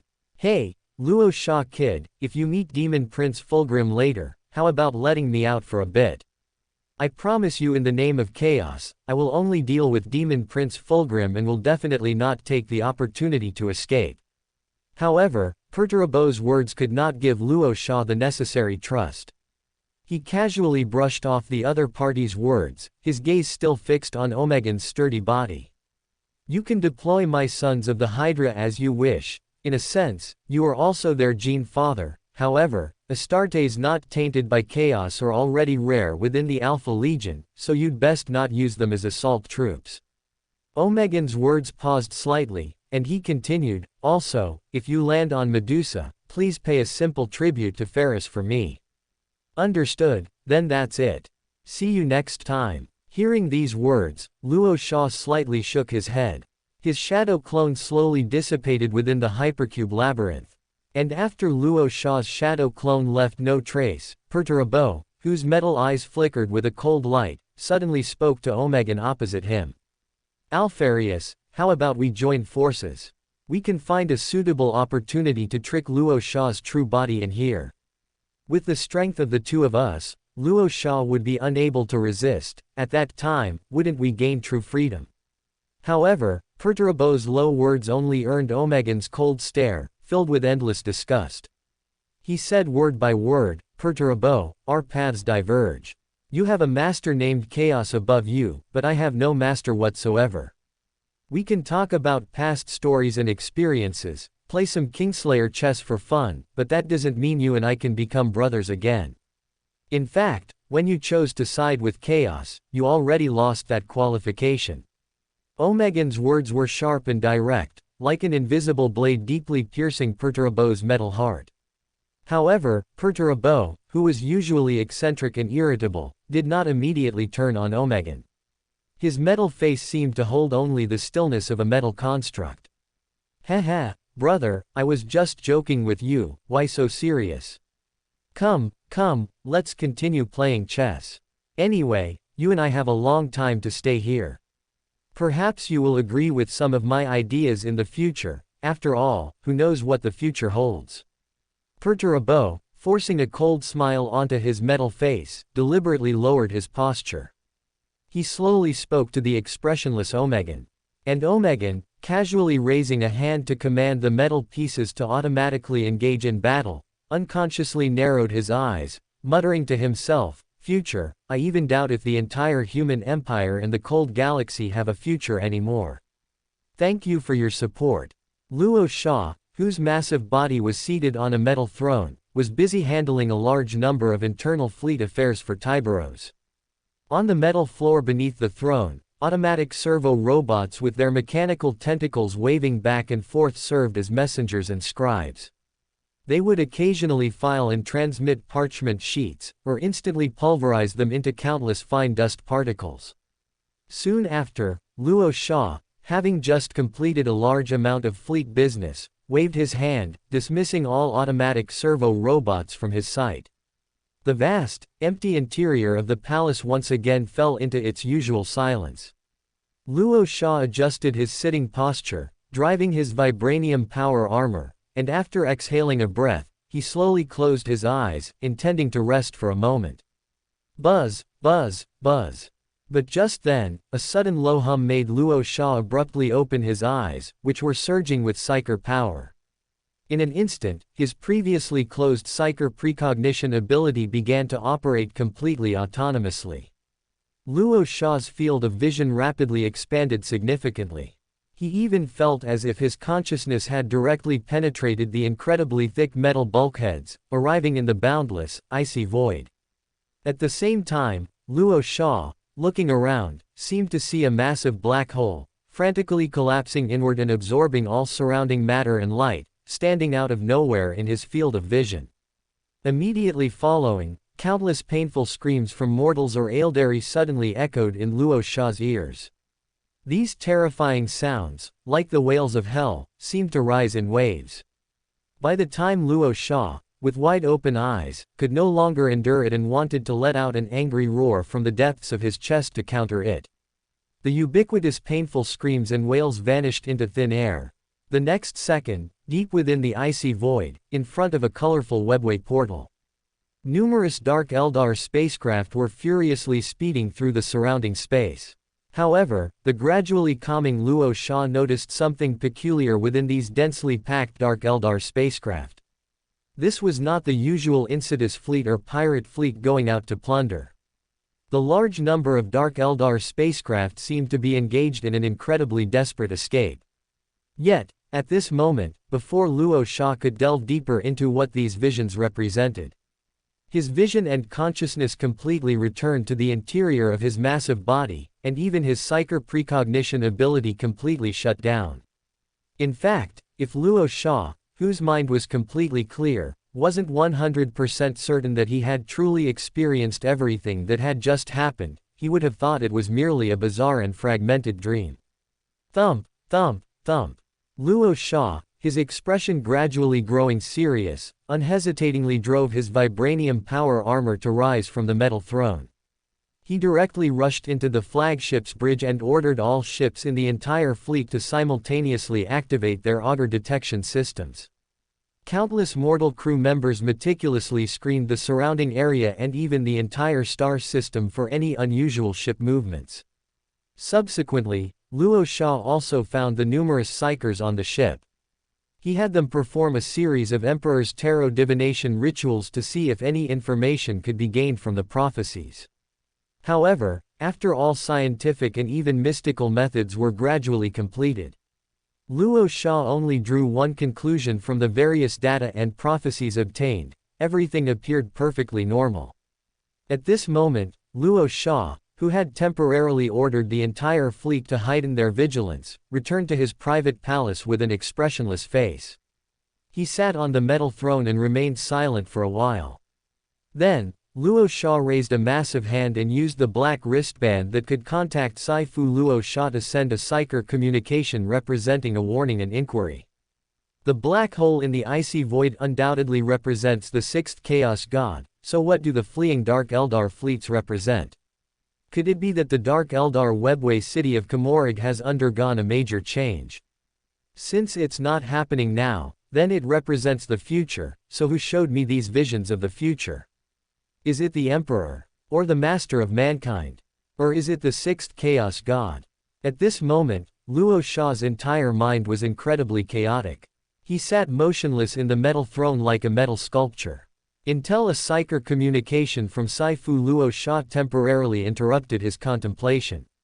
According to Saifu Luo Sha, the support fleet had successfully rendezvoused with Lionel Johnson. And Lionel Johnson's situation was completely normal, even quite smooth. Currently, they were leading a growing number of angels and the supporting Astartes to reclaim fallen imperial worlds everywhere.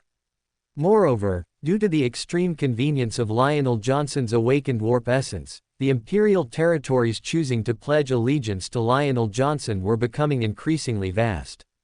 Soon after, Luo Sha, with a slight frown, carefully read through the various pieces of information sent back by Saifu Luo Sha. He sat on the metal throne with an expressionless face, remaining silent for a while longer, muttering to himself. Saifu is right, all visions of the future are merely possibilities. The more I dwell on them, the more I will gradually fall into the traps and snares set by the other party. As long as it hasn't happened yet, I will treat it as if it never existed. I will continue with my own plans and missions. Deep within the icy void, thousands of Typhoon fleet ships slowly arrived in the star system where Medusa planet was located. Since the Astartes from the Iron Hands had already provided the mortal crew members with the contact code for Medusa's home world, the Typhoon fleet successfully established initial communication with the Iron Hands battle group on Medusa, successfully avoiding the possibility of accidental conflict due to the arrival of numerous unfamiliar ships. Moreover, when the entire Iron Council on Medusa, and the chapter master, Iron Father Cardin, unexpectedly learned that Dark Side Regent My Lord was also in the fleet, numerous massive ships belonging to the Iron Hands battle group immediately departed from the homeworld starport and commenced a welcoming ceremony of the highest protocol towards the Typhoon fleet. Soon after, on the lower deck of the Carcharodon's flagship, Cardin, the chapter master of the Iron Hands battle group, stepped inside, escorted by a squad of Terminator bodyguards. He quickly scanned the Astartes veterans selected from various Legion companies. Without a change in expression, he stepped forward towards the most conspicuous Primarch My Lord, offering a loyal greeting. Thank you all for your support. Chapter 972, The Submission of the Steel Hands. Medusa planet's area is far larger than Holy Terra. The entire planet is surrounded by an ancient steel ring. At the same time, this world is also a place with an extremely harsh living environment. Not only does it lack flora and fauna, but even the sun that occasionally peeks through the clouds is a blue supergiant. Moreover, the uncertainty of its geological structure leads to frequent geological activity and volcanic eruptions. It is precisely these multiple factors that have gradually shaped the Medusan people's nomadic way of life. Belonging to different clans, they have stubbornly survived for ages by relying on incomplete weapons and equipment, body enhancements, and mechanical knowledge excavated from within Medusa planet. When Ferrus Manus arrived on Medusa, he eliminated countless terrifying monsters for the Medusan people. The most famous among them was the undead dragon Asnoth, whose living metal bestowed upon Ferrus his unbreakable iron hands. And this is the specific origin of the Steel Hands battle group's name. Inside a massive metal palace on Medusa planet, Luo Sha's colossal body slowly maneuvered his vibranium power armor to sit on the throne at the very top. Not long ago, he had just met with the Steel Hands, Iron Council, which consisted of Iron Fathers from various clans. Carden, have you clearly considered why I have come? At this moment, Luo Sha, with one giant hand propping his cheek, gazed at Iron Lord Carden standing below and asked. When they first met inside the Typhoon fleet, besides the usual pleasantries, Luo Sha also posed a question to him. That was to make Carden clearly understand why he, a Primarch, had truly come. At this moment, facing the faint inquiry from Primarch my lord, Iron Lord Carden, who was slightly bowed, seemed to show no excessive emotional fluctuations. He organized his words for a moment and said, I saw the Astartes who went to the warless Asia starfield to quell the rebellion in your fleet, and Chief Librarian Tahara was among them. If I'm not mistaken, it's most likely related to an ancient legend circulating on Medusa. As Carden's words fell, Luo Sha, sitting on the throne, motioned for him to continue. My Gene Father Ferrus's legacy, the Key of Hell, must be fully entrusted to a Primarch my lord, and that my lord has worn golden power armor for many years. However, Carden's words did not reveal any unexpected emotions from Luo Sha. After all, he had already learned about this matter from Chief Librarian Tahara and others. Luo Sha, expressionless, gazed at Carden's burly body, and he said in a low voice, I am indeed here to receive the Key of Hell, but this is merely a secondary matter. The truly important matter, have you truly not thought it through, or do you not wish to tell me? I can give you a small hint. Outside the steel ring of Medusa planet, thousands of spacecraft are docked, and tens of thousands of Astartes within the Calamity Legion have completed preliminary preparations for a landing operation. Countless heavy vehicles driven by mortals have also entered combat status. Additionally, if there are no unforeseen circumstances, the Sons of the Hydra from the Alpha Legion should have already infiltrated deep into your Steel Hands, holy site. They just sent a message. The location you used to store the Key of Hell is the Mimir's vault within the holy site, right? At this moment, Luo Sha's low voice undoubtedly caused significant fluctuations in Iron Lord Carden's calm emotions. He frowned deeply, and even the rhythm of his breathing showed subtle disarray. Finally, as his head slowly lowered, Iron Lord Carden's words resonated throughout the entire palace. Respected Primarch my lord, a portion of the Iron Fathers within the Iron Council attempted to reconstruct the Gene Father's brain structure with abomination intelligence, foolishly trying to resurrect my lord Ferrus. Please, Primarch my lord, issue your command. We, your loyal sons, must eradicate these traitors who dare to desecrate the Primarch. Carden's cold words quickly echoed in Luo Sha's ears. Luo Sha, slowly exhaling, straightened his spine while maneuvering his vibranium power armor. He said faintly to the Iron Lord standing below, Go, bring me the heads of those people. If the attack meets with great resistance, I permit you to receive assistance from the Calamity Legion. As Luo Sha's words fell, Iron Lord Carden immediately maneuvered his power armor and turned to walk out. A group of Terminator bodyguards, who had been standing outside the palace gate, quickly gripped the bolters in their hands and followed closely behind him. Luo Sha, watching their figures disappear, leaned his massive body back into the throne and slowly closed his eyes. In his opinion, Iron Lord Carden and the vast majority of the Iron Fathers were loyal. But a secret that even a chief librarian located off-world knew, would Carden, as the chapter master, not know? Since he knew but did not report it to the Primarch immediately, there must have been some selfish motives involved. As a blood descendant of Ferris, which steel hands would not wish to see their gene father stand before them again. However, it was a pity that if the methods of those fanatical Iron Fathers could be more realistic or even useful. Perhaps even Luo Sha would have given them some opportunity to try. After all, Luo Sha, who had already seen clones and demon Primarchs, did not care if another abomination Primarch returned to the human empire. Rumble. Not long after, the roaring sounds of numerous gunfire and whirlwind missiles faintly echoed within the Metal Palace. 5 even more burly giant Raven Guard individually performed shadow step and arrived at the palace perimeter. They stood like metal statues in front of the entrance, seemingly guarding the Primarch. As the sky of Medusa Planet gradually darkened and the air filled with countless cold ice crystals, Iron Lord Cardin, his heavy power armor covered in various scars, came before Luo Sha, holding 6 Astartes heads mixed with blood and oil in his hands. Primarch my lord, the 6 Iron Fathers who attempted to resurrect my lord Ferris have been successfully beheaded by me. My lord Ferris's Primarch head and the only remaining Iron Hand have not suffered any damage. The ordinary steel hands under each clan were unaware of these Iron Fathers' fanatical actions, so please, Primarch my lord, spare their lives. Iron Lord Cardin's low voice echoed in Luo Sha's ears. Luo Sha, taking a deep breath, slowly opened his eyes and then said to Cardin in a deep voice. What am I in your eyes? A murderous Primarch. Since the culprits have already been beheaded by you, then this matter is concluded, and all past transgressions are forgiven. Thank you all for your support.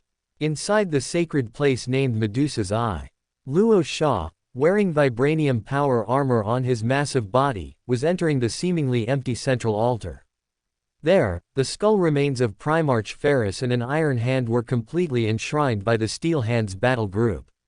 Soon after, Luo Sha stepped through a dim passage filled with the smell of laser scorching and bolter explosions, arriving at the edge of the central altar.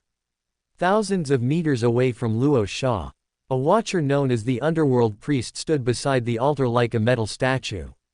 According to Iron Lord Cardin's description, the other party was once one of the most powerful Astartes in the Steel Hands battle group, once successfully becoming the Underworld Priest guarding the central altar. Then the other party could not eat, could not rest, and could not even blink, and had to guard his gene father at all times. However, when Luo Sha subconsciously glanced at the Underworld Priest, he keenly noticed that there was not much flesh and blood tissue left inside the power armor hidden beneath the cowl. Almost every inch of his body had been replaced with more powerful metal prosthetics and mysterious mechanical parts. If Luo Sha hadn't truly felt the silent gaze from the other party, and that slightly turning head, Luo Sha would even have thought the other party was merely an ancient combat automaton manufactured based on an Astartes.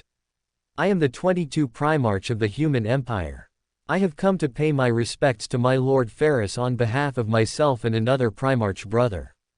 Luo Sha, taking a deep breath, did not act presumptuously here just because of his Primarch status. He spoke calmly to the Underworld Priest. Once Luo Sha confirmed he had received the other party's gesture of permission, he slowly moved forward, driving his vibranium power armor. Subsequently, Luo Sha saw for the first time the pure white skull relic belonging to Ferris Manus, and an iron hand with a faint silvery glow. At this moment, Luo Sha, remaining silent, scanned Ferris's only remaining relics a few times, but did not say anything more. However, just as he was driving his vibranium power armor, preparing to leave this place, he seemed to hear a fleeting, blurry murmur in his ear. "Ha, brother." Luo Sha, frowning slightly, abruptly turned around, driving his vibranium power armor.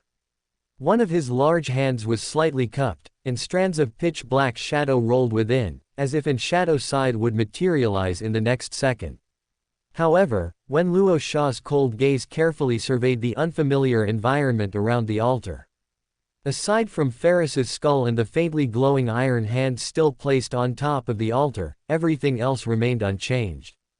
And a slightly suspicious Luo Sha even stared intently at the Underworld Priest, who had remained silent all along, for a long time, but ultimately detected no abnormalities.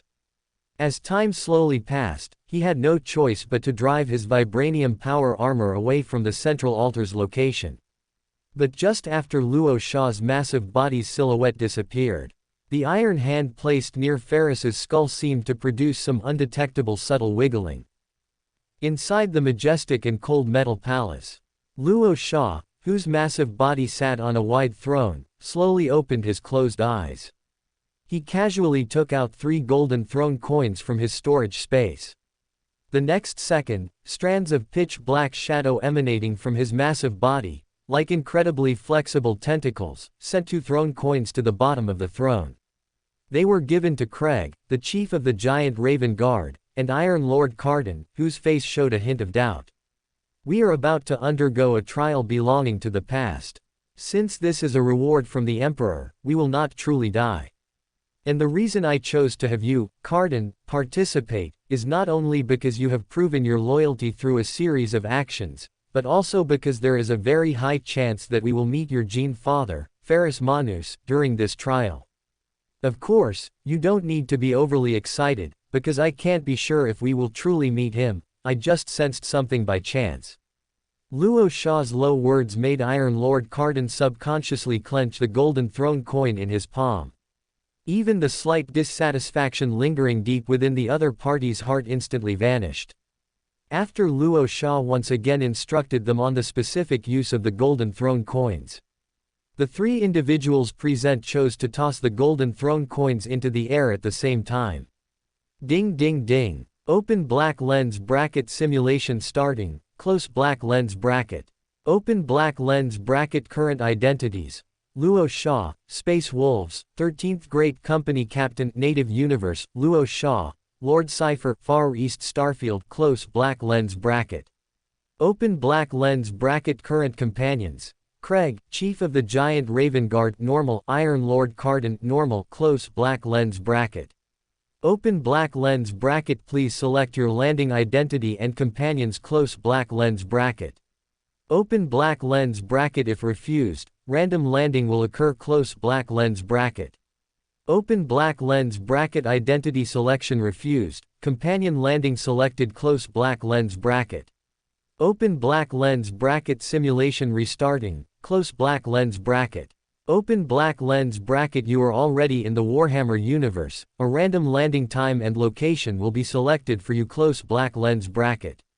Open black lens bracket. Time, close black lens bracket. Open black lens bracket. Location, Istvan V, close black lens bracket. Open black lens bracket. You successfully landed on a desolate world where the ground was violently shaking, close black lens bracket. Open black lens bracket. You quickly shifted your gaze and found that Iron Lord Carden and Giant Raven Guard Craig had also landed heavily near you, close black lens bracket. Open black lens bracket. However, before you could make sense of your surroundings, terrifying artillery shells whistled in and exploded around the 3 of you, close black lens bracket. Open black lens bracket. In a flash, you immediately released a large amount of pitch black shadow from your massive body, forming an incredibly thick shadow armor that enveloped the bodies of Iron Lord Carden and Giant Raven Guard Craig, close black lens bracket. Open black lens bracket. The next second, through the countless rising smoke and fire, you saw the familiar figures of countless sword-tailed interceptors and Storm Eagle gunships soaring back and forth in the dim sky, close black lens bracket. Such ancient aerial vehicles, this must be a large-scale battle from the Great Crusade era. Emperor on high, please don't let it be Istvan V. You muttered to yourself. You suddenly turned to Iron Lord Carden, whose face was incredibly solemn, and Craig, who was transforming into a giant form, and said in a deep voice, "Brothers, I most likely won't be able to look after you all from now on. You'll have to find a way to survive on your own." You suddenly folded the vibranium wings on the back of your vibranium power armor into propulsion devices. You began a relentless flight at an ultra-low altitude, a few meters above the ground, towards the terrifying battle in the center of the battlefield. Thank you for your support. Chapter 974, Gorgon's Head, Ferris Manus, Part 2. Your massive body was rapidly sweeping across the black sands below. In your memory, this seemed to be a unique planetary landscape on Istvan V. All your emotions gradually hid themselves, and a cold light flickered deep within your eyes. Since you had arrived here, you would undoubtedly do your best to make some changes. Whoosh, whoosh, whoosh. Just then, the terrifying roar from the atmosphere made you temporarily hover above the ground.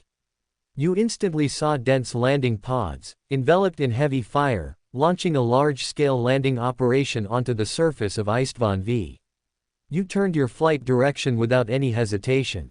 You must immediately warn the 3 Primarchs who came to participate in the battle: Korax, Vulcan, and Ferris. Istvan V was not a battlefield of honor to redeem past failures, but a terrifying trap set by the traitorous leader, Horus. Buzz, buzz, buzz. Your vibranium power armor shell emitted a low hum due to the extreme speed of flight, and wisps of dark shadow continuously covered your massive body. In just a moment, you successfully reached the exact location where countless landing pods had heavily landed. The next moment, Astartes, whose numbers were almost endless at a glance, immediately raised the bolters in their palms, set up heavy firepower weapons, and firmly locked onto you, who were hovering in midair. I am the 22 Primarch of the Human Empire. I am not a traitor on Istvan V. I am loyal to the Emperor, and I have an urgent matter to discuss with the other Primarchs. You looked down at the countless Astartes present with a solemn expression. A fleeting hint of sorrow seemed to show in the depths of your eyes. Just then, some of the Raven Guard, who were more sensitive to bloodline connections, reacted first. They urged their Astartes brothers around them to put down their bolters, and at the same time, immediately drove their power armor to find their Geneseed Primarch. Not long after, a familiar figure wearing the Primarch-grade power armor, shadow armor, on a massive body, appeared in your field of vision. Little brother, we meet again. You've certainly grown a lot. Korax's deep voice quickly reached your ears. Even though he needed to maintain his identity as a Gene father and one of the battlefield commanders, he still couldn't hide the heartfelt joy. Your massive body also landed heavily on the black sand. You and Korax, who had come close, engaged in a warm embrace between Primarch brothers, causing your power armor to clash with a booming sound. You quickly put away the faint smile on your bronze-colored face. You gazed at Korax's familiar face and said with immense solemnity, "Brother, this is a trap. Istvan V is a trap that Horus specifically set for you loyalists. The 4 support legions that are about to arrive have already betrayed us. The Word Bearers, Iron Warriors, Midnight Lords, and Alpha Legion are all supporters of Horus." Your words undoubtedly made Korax's eyes widen sharply. He took a moment to digest the important information you brought. Korax, whose expression gradually became solemn, immediately led you to find the overall commander of this landing operation, Ferris Manus. You quickly passed through squads of Astartes who were deploying in countless weapons and equipment that had been brought along. You saw from afar a burly figure, as massive as a small mountain, even taller than you are now, a Primarch giant, rapidly commanding the Salamander's legion to organize their ranks. And this was the Lord of the Fire Dragons, Vulcan, whom you had never met before. Vulcan, is this the little brother you mentioned? He, Korax, looking up slightly, called out in a deep voice towards Vulcan. However, before Korax could finish speaking, the burly giant, whose exposed skin was as black as ink, looked at you with a gentle tone and said, "He comes from some point in the future, because I actually saw my pistol, Furnace Heart." You subconsciously lowered your head and gazed at the Furnace Heart hanging at the waist of your vibranium power armor. You then looked up and saw another Furnace Heart that had always hung at Vulcan's waist.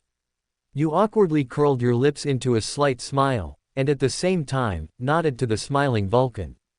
At this moment, Korax, with an extremely solemn expression, had already fully recounted more important information to Vulcan. You seemed unable to discern much emotional fluctuation from Vulcan's dark-skinned face. However, judging by the way his large hand, clad in the gauntlet of the forge, slowly tightened around his Dawnbreaker warhammer, his heart was not as calm as his outward appearance suggested. Next, Vulcan briefly explained some things to the captains of the Salamander's Legion. He also unhesitatingly joined your and Korax's two-person team, quickly heading towards the central position of the Iron Hands. During this time, Vulcan seemed to notice that you hadn't brought any melee weapons. He was just about to suggest finding a suitable melee weapon for you from the Salamander's Legion. You had no choice but to awkwardly extract the glowing green blood scythe and the incredibly heavy Dawnbreaker Warhammer from your storage space. Vulcan, who was carrying another Dawnbreaker Warhammer on his thick shoulder plate, was silent for a moment, then smiled and gently patted your vibranium shoulder plate. The three of you Primarchs quickly passed by the ready Iron Hands and the heavy vehicles that had just been airdropped. You also clearly saw the unfamiliar burly figure standing among countless Iron Hands veterans, rapidly assigning combat missions to those around him. Behind his Medusa armor stood several servo arms and a long-range fire support system. His exposed thick arms constantly shimmered with silver metal luster, and a flame sword, burning with a conspicuous flame, was diagonally inserted at his waist. Korax, is this the little brother you mentioned? Why is his power armor's decorative style so similar to Rogel Dorn's? Hey, little brother, you're dressed so conspicuously, do you want to die faster on the battlefield? Just then, Ferrus Manus's deep voice quickly reached your ears. Although his words sounded unfriendly, it was also his special way of showing concern. Thank you all for your support. This story was originally supposed to be called Headless Anecdotes, but I thought that was too dark. Mainly, there isn't much worth writing about Ferrus, it's either stories of conquering planets on Medusa or the Headless Moment. You completely disregarded Ferrus's slight verbal taunts. You cared more about the Loyalists being able to escape this impending hellish battlefield. You took a deep breath. You immediately gestured with your eyes for Korax, who was standing beside you, to step forward and relay the many important pieces of information you had brought to Ferrus, the overall commander of the battlefield. A solemn Korax thoroughly informed Ferrus that you were from the future, that Istvan V was a trap set by Horus, and that all the subsequent supporting legions had already betrayed them. However, Ferrus's attitude was as unyielding as his unbreakable iron hands. He showed no emotional fluctuation regarding Korax's words. We Primarchs, as the Emperor's loyal sons, are born to face countless battlefield impasses. Do you think the Iron Hands Legion didn't face such situations during the Great Crusade? Can't our three legions, totaling 200,000 Astartes, completely turn the tide of the battle and turn Horus's trap into a furnace for annihilating traitors? Ferrus, with a cold expression, gazed at you and said in a deep voice. His metal hand subconsciously gripped the flame sword that hung at his waist. Furthermore, I have a personal grudge to settle face to face with Fulgrim. If you don't want your sons to suffer casualties, you can withdraw from Istvan V in advance. As the overall commander of the battlefield, I will not hinder any of your decisions. However, at this moment, Ferrus's words had just fallen. You completely ignored Korax and Vulcan's calming gestures. Your massive body immediately moved forward, driving the golden glowing vibranium power armor. You looked down at Ferrus's resolute face, slightly taller than him, and said with a mocking tone. Do you think all Astartes can safely withdraw from the trap personally set by Horus? Right at this moment, fleets from the other 4 traitor legions have already arrived in the Istvan system. Will they watch your fleets leave peacefully? Ferrus, as your Primarch brother, I must remind you that your anger and hatred towards Fulgrim have completely overshadowed your responsibilities as a Legion Primarch and overall battlefield commander. Any rash decision you make will cause countless Astartes' sons to perish here. Your low words caused Ferrus's brows to twitch slightly. His metal hand subconsciously clenched into an iron fist, emitting a harsh sound of metal twisting and rubbing. Little brother, how many large-scale battles have you participated in? Do you know that as long as we can complete the blocking battle against Horus here, in the future we can? Ferrus seemed to take a deep breath, and he quickly said to you, trying to suppress his anger.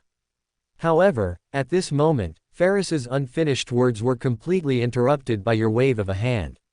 Your cold gaze fixed on his deep eyes, and you said almost word by word.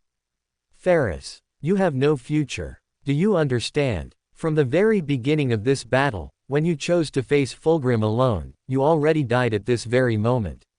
You were personally beheaded by your best Primarch brother, and your head was even sent to Horus for him to play with.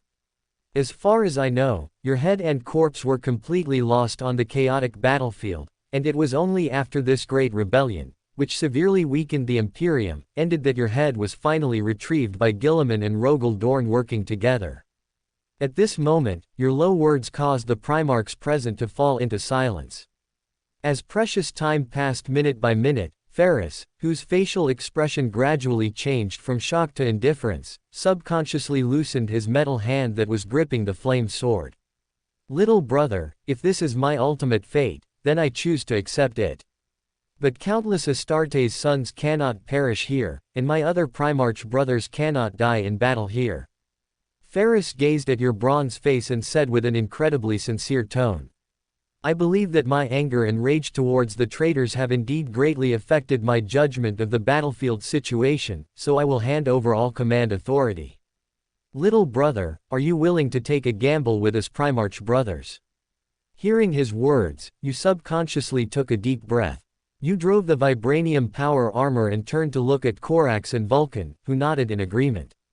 Since the worst outcome is one Primarch unfortunately dying and 200,000 Astartes turning to dust, then every time we successfully change the battlefield situation, we might save a portion of Astartes' sons, and even change Ferris's fate of death.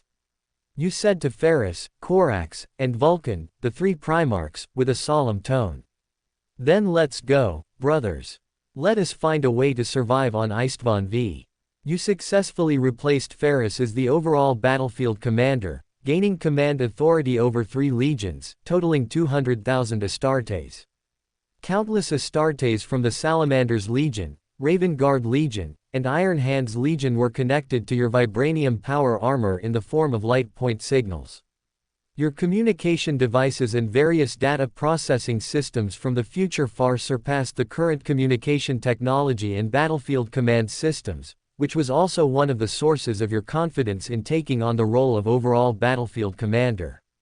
You repeatedly took deep breaths through your nose and mouth. You were gradually entering the strategic command state that Guilliman had once taught you, and you also somewhat adopted Perturbo's mindset for commanding large-scale forces. However, before the vanguard units of the 3 legions launched their first attack on the Black Desert positions where the traitors were located, you deliberately instructed Ferris not to make any contact with Fulgrim's position, and even if he came to find him, it had to be Corax or Vulcan who engaged him. A stoic Ferris swore to you in the Emperor's name that he would certainly abide by his agreement with you. You then found Corax, who was separating tens of thousands of Raven Guard for infiltration, to guard against subsequent surprise attacks. Without any hesitation, you completely infused most of the dark shadow power within you into his massive body. Just as Corax, who couldn't help but widen his eyes, asked you what kind of power this was. You gazed at his face and said indifferently, Corax, this is a precious gift you once gave me, and it is a blessing I am returning to you. For more thrilling fanfiction stories like this, check out my channel Fanfic Audiobook.